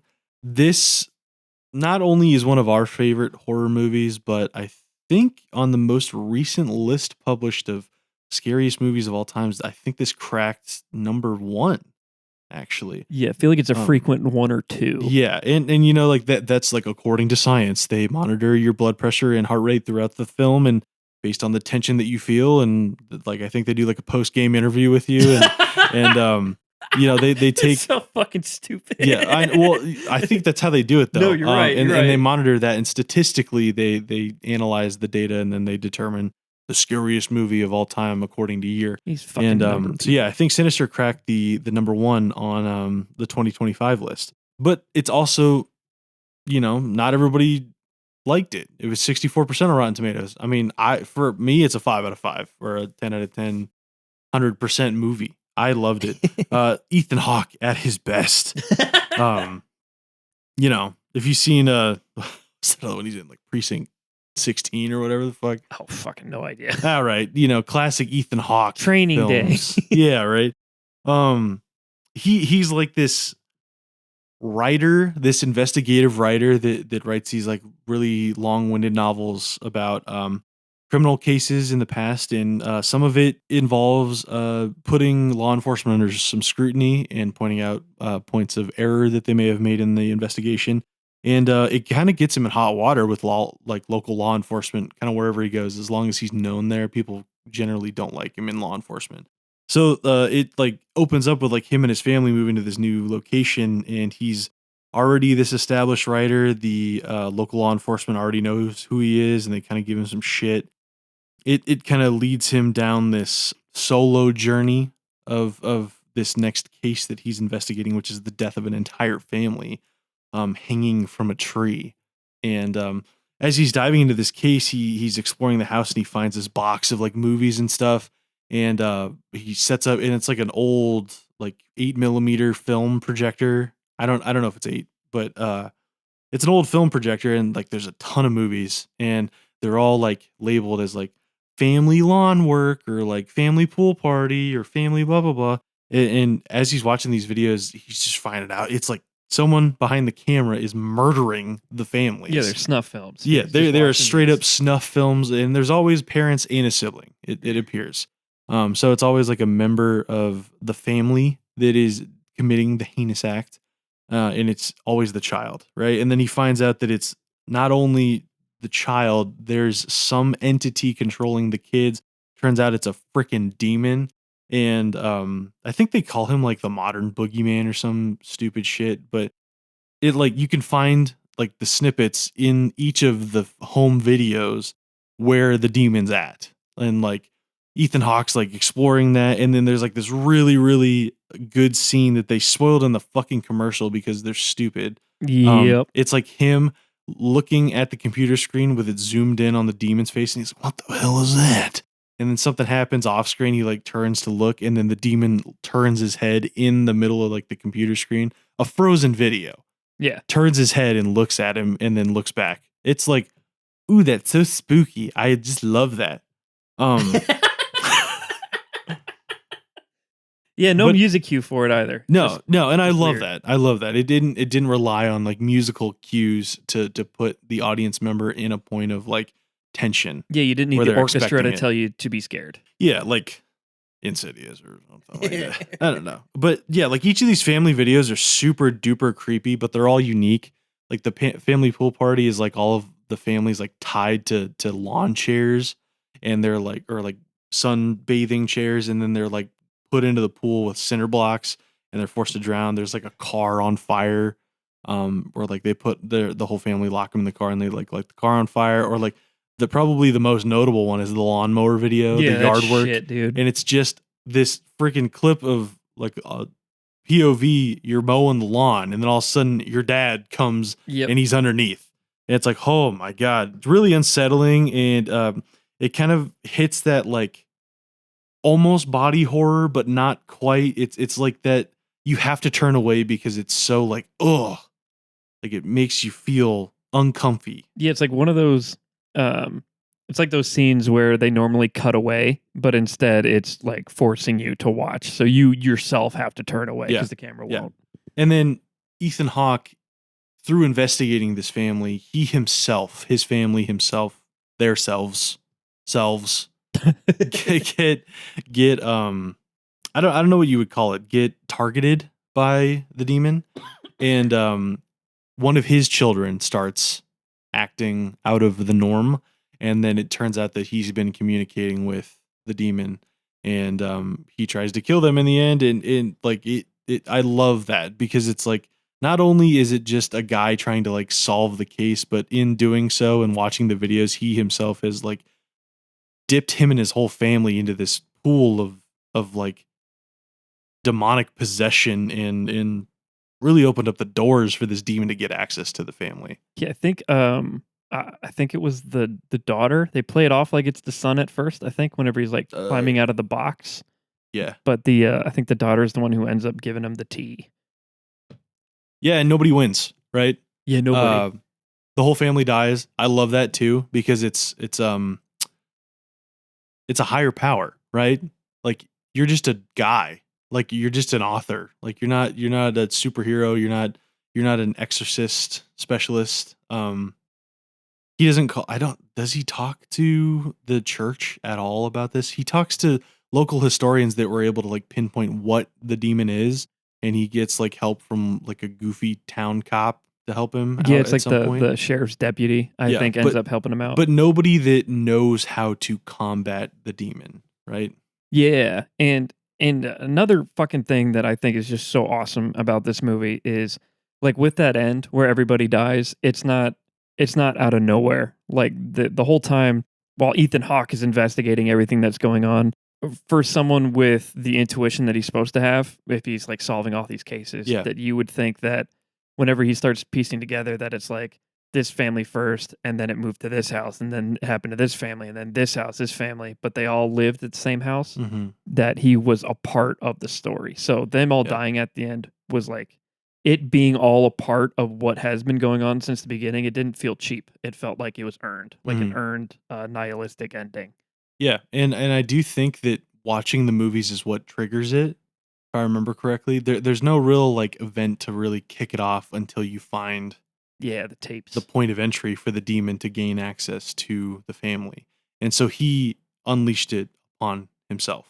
Yeah, And it's like a real he's curiosity like, you killed the cat. goober. Oh, and then like, yeah, you find out that the house that they lived in, I know he said that the family was like hung in a tree. Well, it's because the kid like somehow rigged rope around all of their family's necks, and like put it on this high branch, and then got like a pole saw and sawed the branch out, and then it counterweighted and lifted all the family up into the tree, and it hung like three or four of them.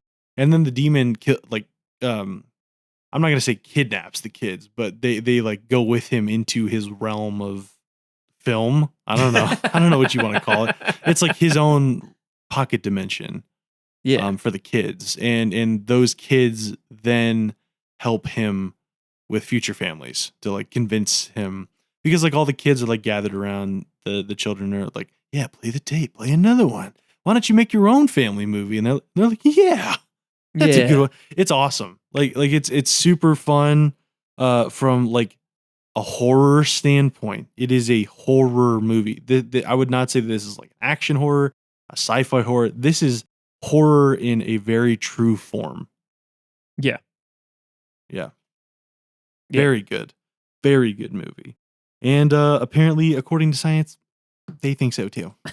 You know, science, they, them, All the of science. it got together. Yeah, and the it said science scary. agreed. And I hope you do too. If you watched it, you should have watched it. Yeah, you're cheating. You're cheating being here without watching it first. Yeah, the demon, super cool design. I kind of like it. It's like humanoid, faceless, but also like kind of got that Rorschach look going. Yeah, with no mouth, Yeah, eyes, and like yeah. no It mouth. it I the don't. whole I movie don't really think. had me until the like you said, the last like 2 or 3 frames where he's Yep. just jump scared. He's like, oh, I'll get you.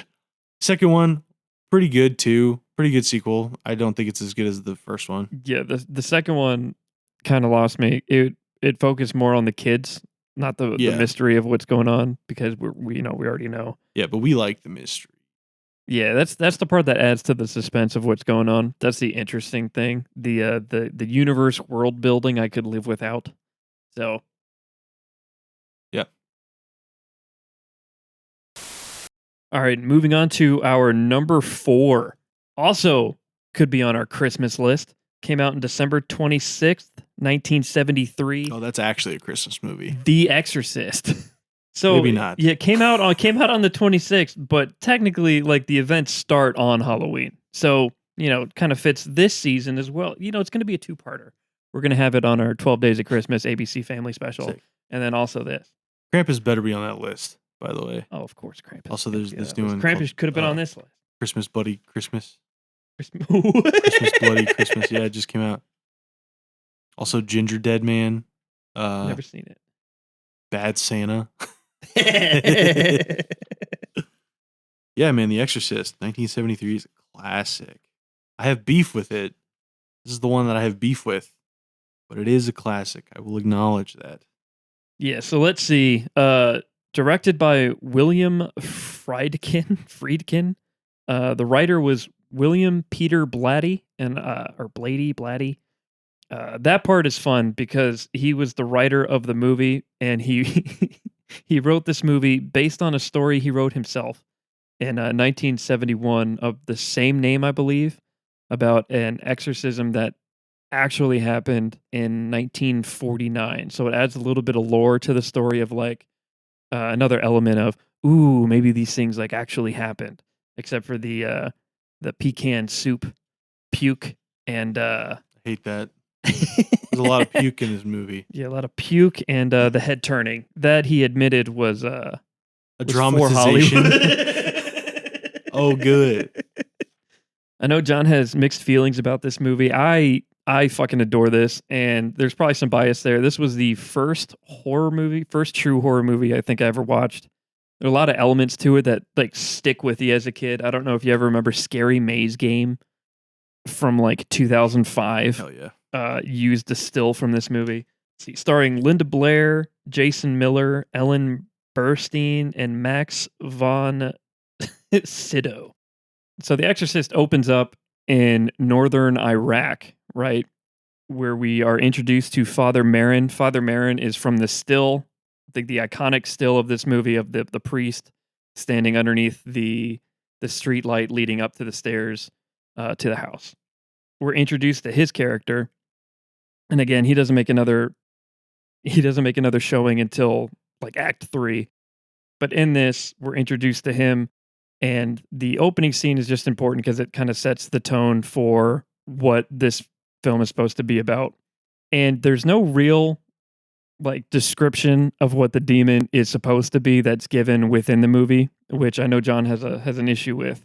But it's supposed to be this ancient demon Pazuzu from, let's see, the Met Museum describes Pazuzu as a powerful demon who's frequently set up as a shield against another supernatural terror, Lamashtu, a female demon with broad and far-ranging destructive powers, especially feared by pregnant women and those with newborns. None of that is fucking important because they just use the image of him to be a demon, to be like the devil scary image. So none of his actual historical canon matters at all in this. All we're supposed to know is that we see a talisman to Pazuzu and next to an amulet that's several centuries like out of the historical radar of Pazuzu. And the amulet is of Saint Joseph with the baby, or with the baby Jesus, that we can assume is used as like a protective icon against this ancient like evil relic. Then it sets it up with Father Marin traveling, seeing the statue, and that's where we get the other iconic still of Father Marin looking at Pazuzu And we know that the movie is going to be a face-off between good and evil throughout the film. But then again, that's the last that we see of Marin until like the way end. And there is no real connection between what happened there and what has happened historically with that and the family that ends up getting possessed. But what I really liked is how they are able to show the two families. So we have the McNeil family. We have Reagan and Mrs. McNeil. I forget what her name was, but we have that family, and the mom's an actress, and father's separated, and then it goes between that and then Father Karras, who looks like just a priest Rocky Balboa, and we have like the contrasts of their lives as they play out throughout the beginning. And I love how they did that. I love how they had the families of the McNeils and how it's like an innocent family, but also they're living lavishly. Living lavishly, it shows how innocent Reagan is as the daughter. We have the mother who's separated from the father, but is trying to keep the family together for the sake of her kids. I think her youngest is 12 years old. And then we cut from this, and then we see the family of like the priest, and the priest is living in poverty. He rejected that life of lavishness. He could have been like a famous psychiatrist somewhere, but instead he's doing God's work. And we also see that he's having crisis of faith throughout the entirety of this. He doesn't want to be doing what he's doing anymore. He doesn't feel like he genuinely believes. And then while this possession is happening, we see him thrust into becoming the hero that he's supposed to be, or the hero that he. So we see him, even though he's having a crisis of faith, being thrust into the position of being the savior for this family, him and Father Marin toward the end. But as far as like the possession goes, I love how they did it slowly. Like it was just a slow progression into Reagan turning into this fucking strange entity. They went to all the psychiatrists. They did all the things that as the audience you'd be like, "Whoa, you mean they're going to jump straight to exorcism, the incredibly rare thing that's like never happened?" And they go through all the specialists.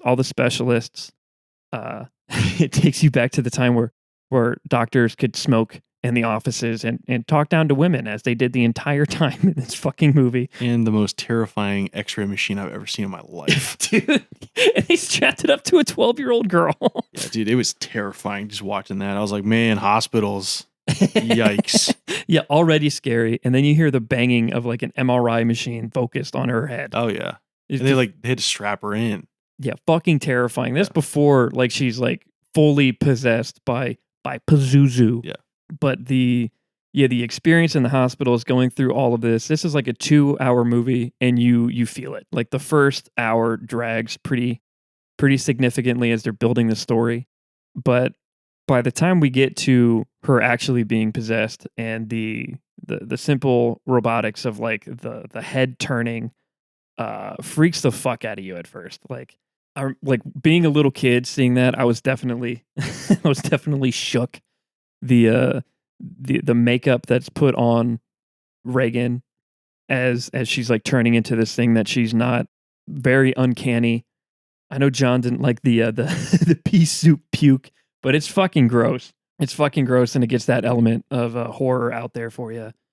But with all these things that are going on with her and within this family, the mother fully buys into anything that can help her daughter, which from a storytelling perspective, like in the audience, you appreciate that. You appreciate again that there's no denial of what's going on from the mother. As ridiculous as it sounds of like a demon possessing you, she fully buys in because she sees her daughter as somebody else right now. And then as we progress through and we see like psychiatrists come and then still try to give bullshit answers by the time that psychiatrists recommend there's this just fucking crazy out there solution of maybe let's get a priest. And then we get beyond that. We get to the priest actually being there and then still giving realistic examples of like things to do instead of an exorcism, to the point of them actually bringing in Father Marin, who is the only experienced priest, I believe, alive in this universe who has performed an exorcism before. Well, if I may, the reason they introduced the idea of exorcism through the hospital is because they said that she's in a point of psychosis, that her brain thinks she's possessed. So they don't think she's actually possessed. They think that she thinks she's possessed. and introducing the priest to perform an exorcism would be almost like a placebo effect, in the sense that it will be her brain telling her that she's expelling the demon from herself. Oh yeah, So that's a they good think that point. it's like a mental thing for her, and then the only way to get rid of it is to actually go through with a performed exorcism. But when the priest gets there, he's like, "Hold up, this is kind of real. Got to give Father Marin." Another thing that I enjoyed was, even though they didn't name the demon, they didn't give like a real explanation of what it is or what its purpose is, as we find in a lot more recent movies that feature like demonic possession, where they kind of talk more, like even with Sinister, whenever they talk about that demon and what's going on or what it does, what its purpose is. In this, even though they didn't do that, they still tied in a lot of that imagery throughout. They show, because Pazuzu, the statue of Pazuzu, is portrayed as some form of like beast, whether it be like a, I don't know if it was like a lion or Yeah, the body of a dog with the head of a lion and like wings, had a snake crawling up its leg, coming out of his wiener, fun shit like that. nice. And then throughout in the background, you see that Reagan had been drawing pictures, creating little sculptures. And one of the pictures that she drew was, yeah, of a dog with wings, tying it back to, oh, okay, so this for sure is the demon that we saw in the beginning.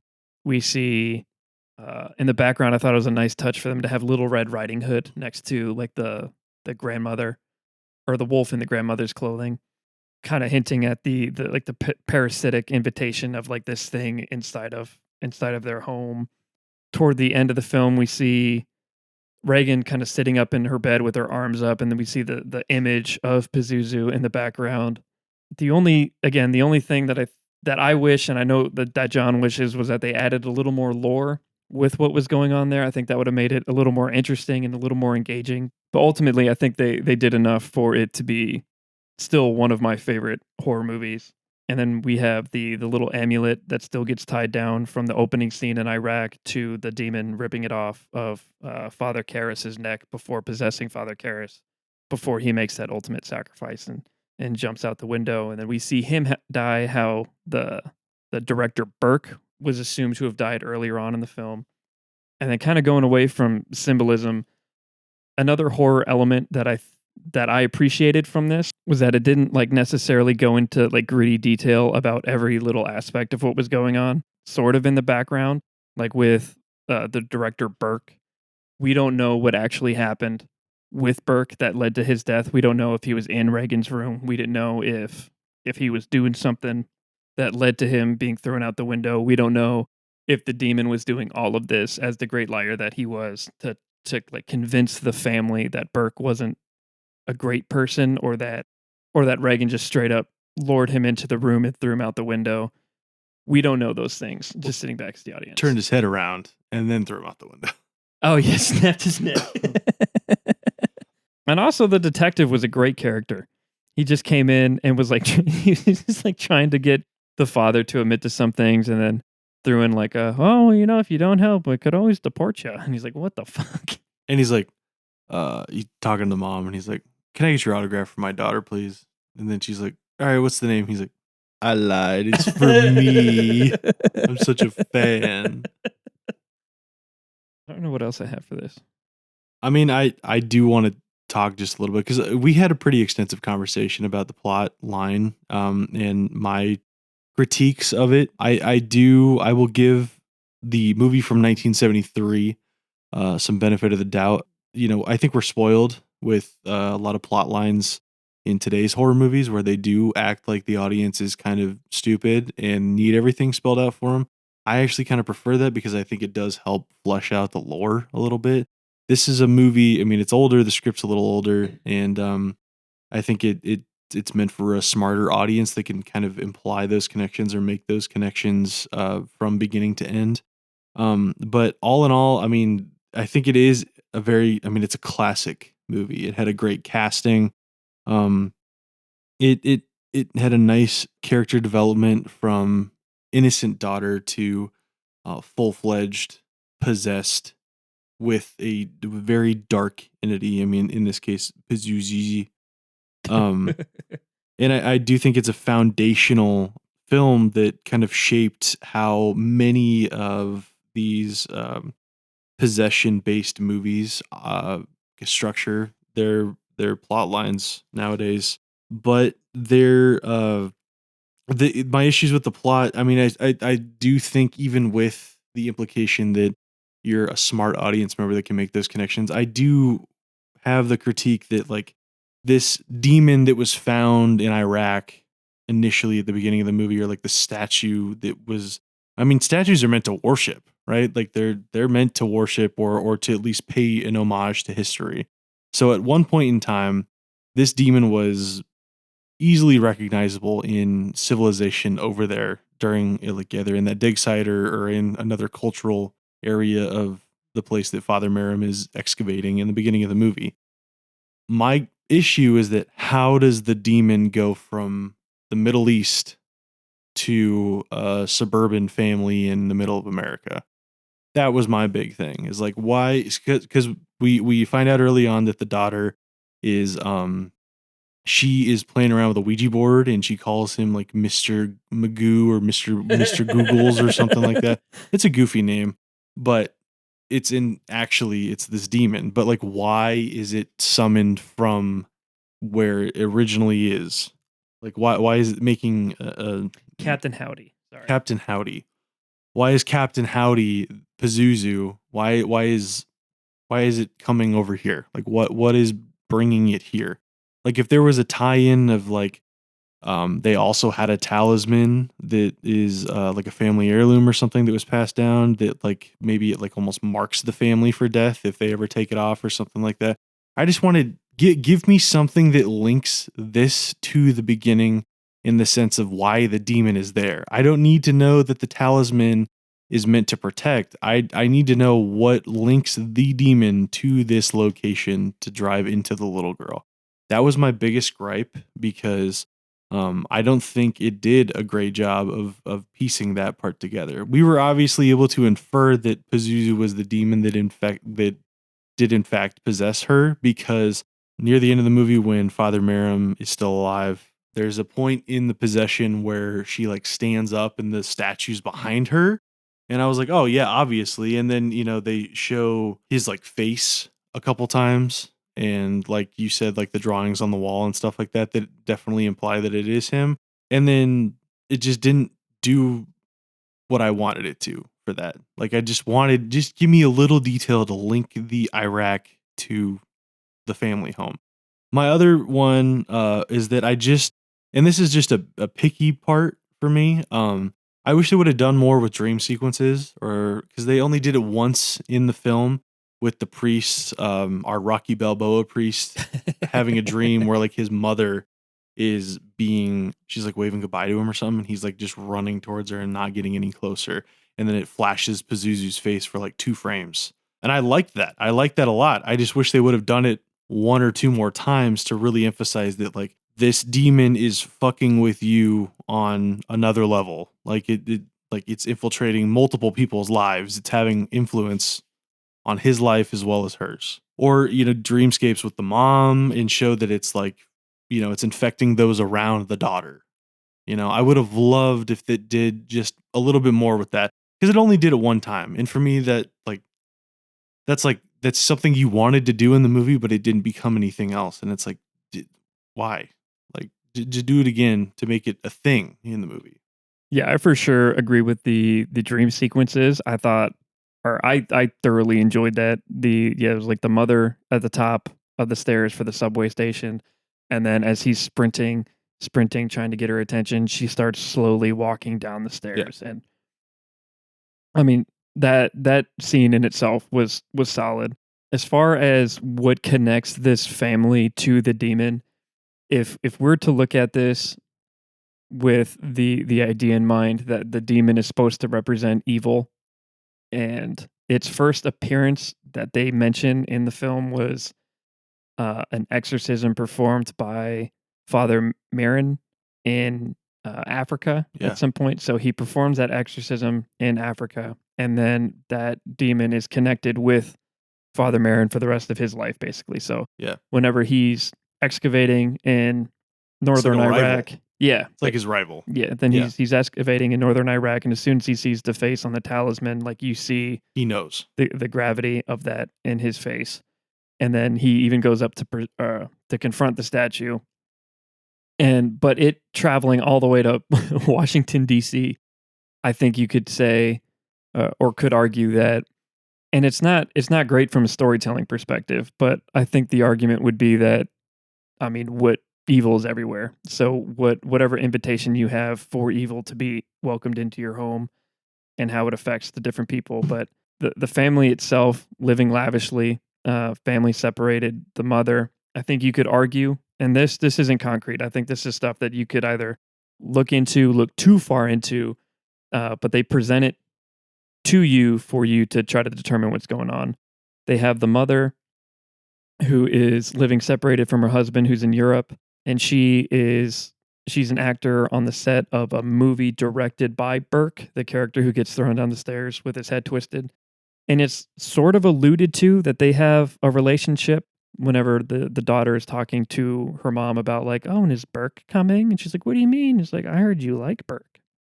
And then the mother trying to explain, no, I love your dad. I love your dad. But then later we hear that the mom is having, or the mom and the dad who's in Europe are not having a great marriage. Like, you don't know if they're separated or if they're essentially separated. And we know that Burke is coming over pretty often. So we don't know if that's a genuine affair that's going on, or even just letting in a man who isn't her husband and then having that relationship, that you could argue that that's like letting sin into your home, or that her help was also someone who Burke constantly accused of being a Nazi early on. Sure. So she's like welcoming in these people who maybe she shouldn't be welcoming into her home. But even that perspective, we don't know if she actually was hiring someone who was a Nazi. But I think even from that respect, it's a pretty loose It connection between yeah. evil and I mean, in my what's going opinion, it's a on. bit of a stretch. I do agree that like evil is everywhere. I definitely think it could have gotten there, but I just give me a piece of context. Like this demon specializes in like it could have been like a couple lines from from Father Mara. He's like, this is a demon that targets children that are in signs, like showing signs of distress, or like children that are lonely just looking for a friend that have familial issues. Like because like you said, the talisman had father priest or something, or it had like a saint on it with Jesus.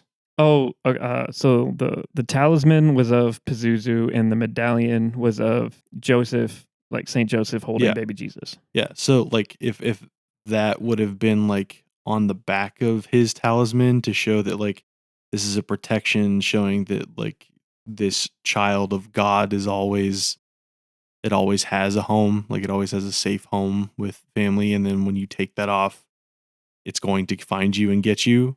Or like yeah, like the demon targets these types of situations that is going on in her family. Like just something to help tie it together. That's all I was asking. And I'm not going to dock it because like I know that this is one of your favorite movies. This is, we're doing the top 5 as favorite movies. This is your favorite movie, dude.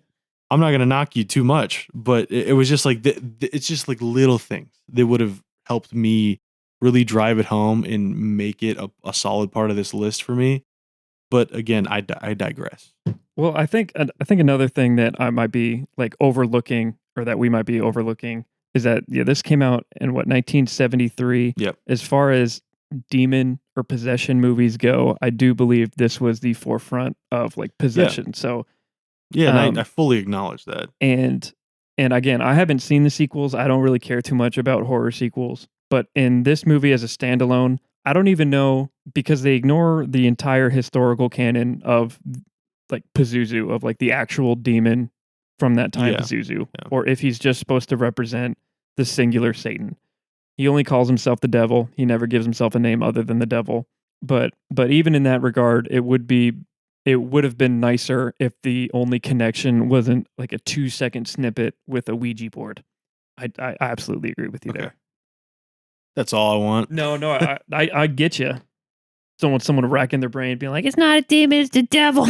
If you, I mean, I totally get it. if someone listening knows, like, and if I very well could have missed something, but you know, you and I both watched this movie this week leading up to this episode in anticipation for making these lists, and I had conflicting opinions on it, and you and I talked about it. But if you at home listening have a new take on it, or you know, can help enlighten us in tying in these connections together, I would love to hear it. Email, DM, butteredupcast@gmail, or buttereduppodcast Instagram. Yeah, we don't know everything. We're not Shameless plug. Yeah. I will plug. We're not cinephiles. We're movie likers. So just keep that in mind. Yeah, certified. Certified movie likers. We need the stamp of approval sound over that. So, but I think that's a fair place to leave it for The Exorcist. I'm absolutely foaming at the mouth to talk about our last one. I know it's run a little bit long, but our number one on this list is got to be 2018's Hereditary. Absolutely. It's our general consensus. We both agree that this is our absolute favorite horror movie. Yeah, the rankings don't matter, but this is number one. This is number one. Like that's why we saved the best for last. It's got, in my opinion, a very nice fleshed out lore of the demon. It's a nice slow burn. You get to enjoy the movie, and it relies on points of focus in the frame for visual cues on when to be scared, and it relies on that creepy factor instead of like jump scares, which you and I are both big on that. We really like movies that don't rely on jump scares to get that horror element. Yeah, and it feels like one of the first ones within, I mean, that time period, because that was like Insidious has already been out, Conjuring had already been out. There's a lot of music cue, jump scare type horror ordeals. Insidious is like super well known for the violin and like Tiptoe Through the Tulips and the jump scares. Yeah, for sure. And this movie did not do that. Took it a different direction, and it revolves around like this cult trying to summon Paimon, one of the kings of hell, and reincarnate it and put it in a body of the daughter of one of the cult leaders, her daughter's daughter, so her granddaughter. Yeah, right? But he needed to be in the host of a man, or he needed to be in the host of a male. So like the part of the issue was like the mom would not let the grandmother near the son because she felt that there was something fucking weird there. But Paimon himself was, I believe, already in the body of the daughter. Yeah, she right there. Was kind of weird. Like she yep.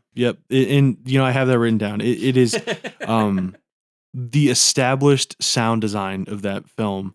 If you're in the horror know, that clicking of the tongue, you know exactly what movie it is. Yep.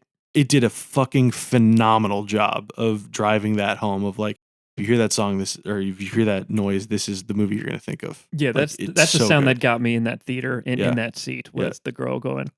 Yeah. So, oh yeah. And you know what? Every time, and you know what? It also helped the audience understand at the end of the movie when Paimon, the daughter, I wish I wrote her name down, at least in the movie, like her character name. But it's a audio cue for the audience as well when she then possesses the son's body at the end of the movie after he dies, and the soul is put in that body. The click of the tongue tells you that, yep, Paimon is in that body now. It's not just like some whatever spirit.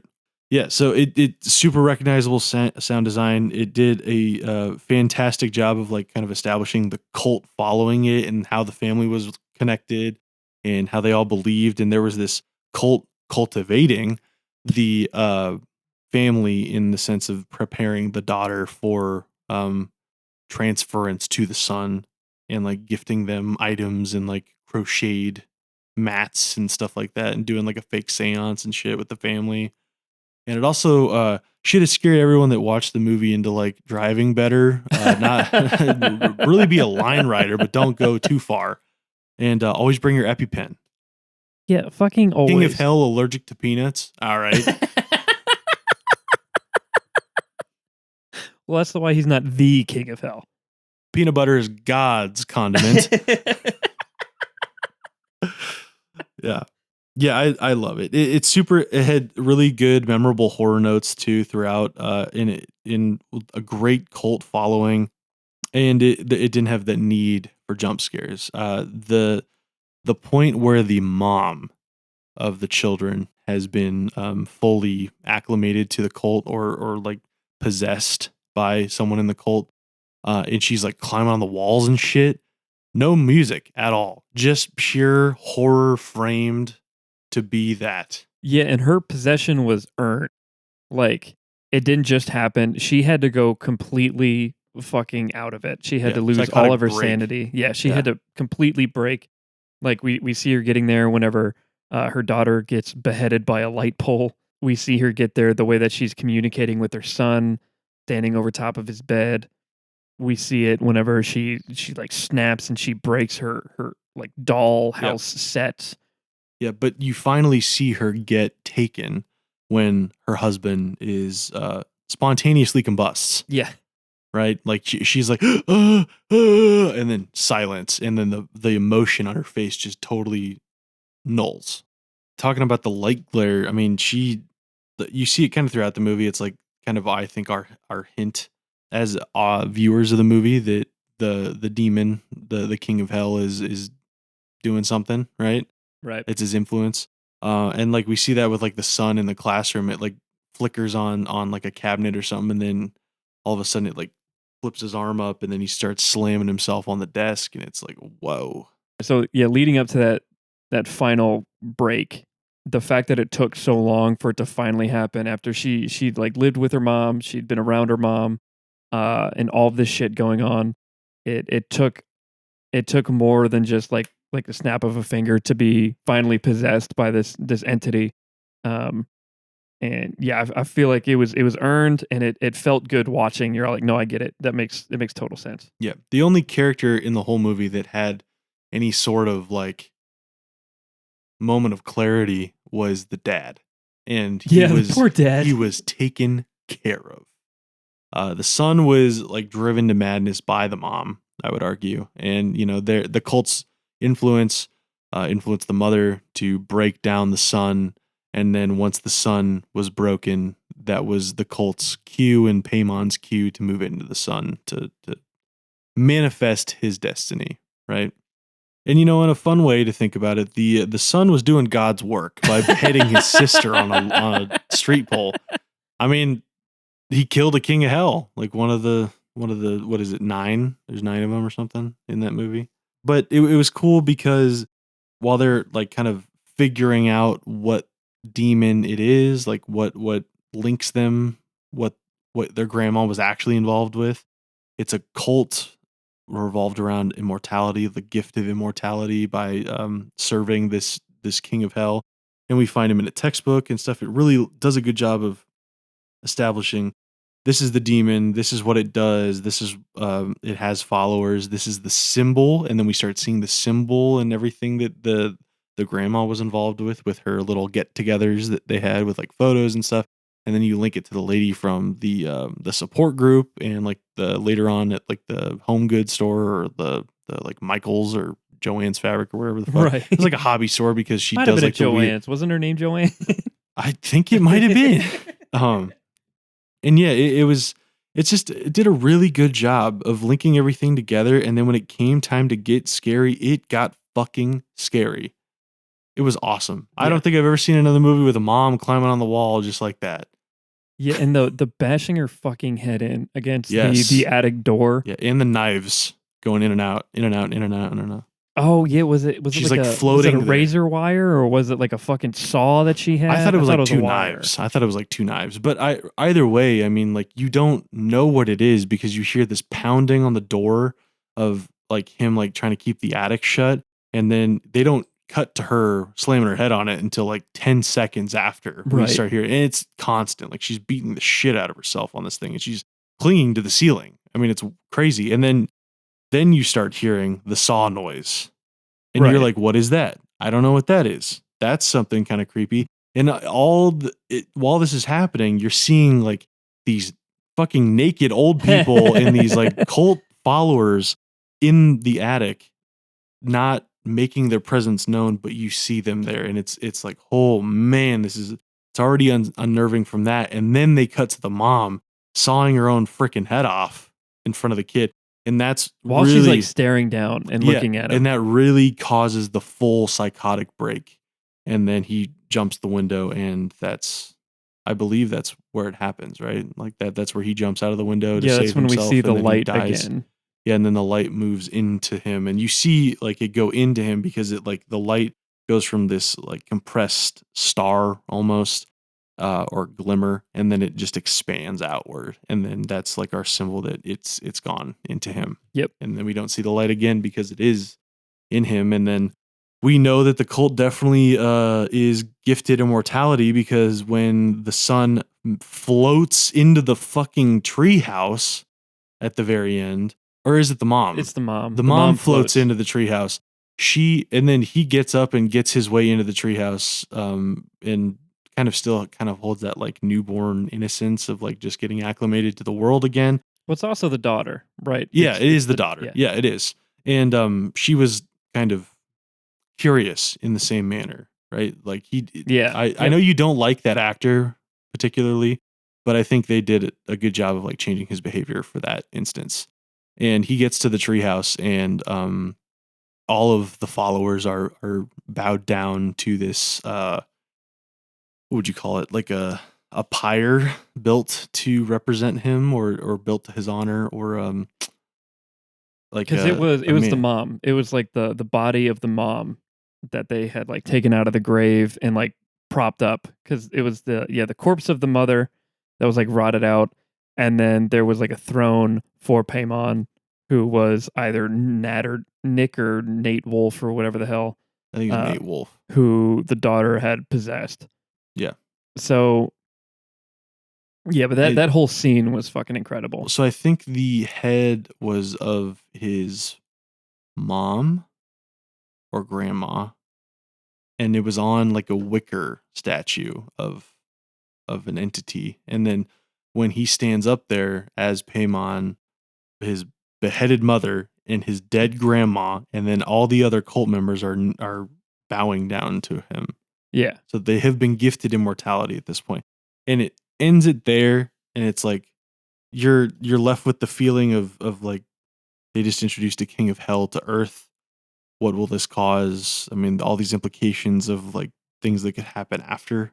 There's no sequel, which I think is perfect. I think this is a very, very solid one and done by I think A24. And then it later went on to produce the same director Midsummer. produced Midsummer, and equally is well, I wouldn't say equally as good, but very good in its own way, and it did things uniquely even from Hereditary. Yes. Very good. I think another thing that I appreciated about Hereditary was that it had a lot of tie-ins for things. Like the daughter was, I mean, she removed a lot of heads of animals, a lot of corpses of Yeah, animals. she's really good about cutting pigeons' head off Yeah, with scissors. she cut the head off of like birds. I think of like a squirrel or something, but a lot of birds she removed the heads of and put them on other things, which was a little nod to what was to come in the future of Yeah. getting her head fucking bonked off.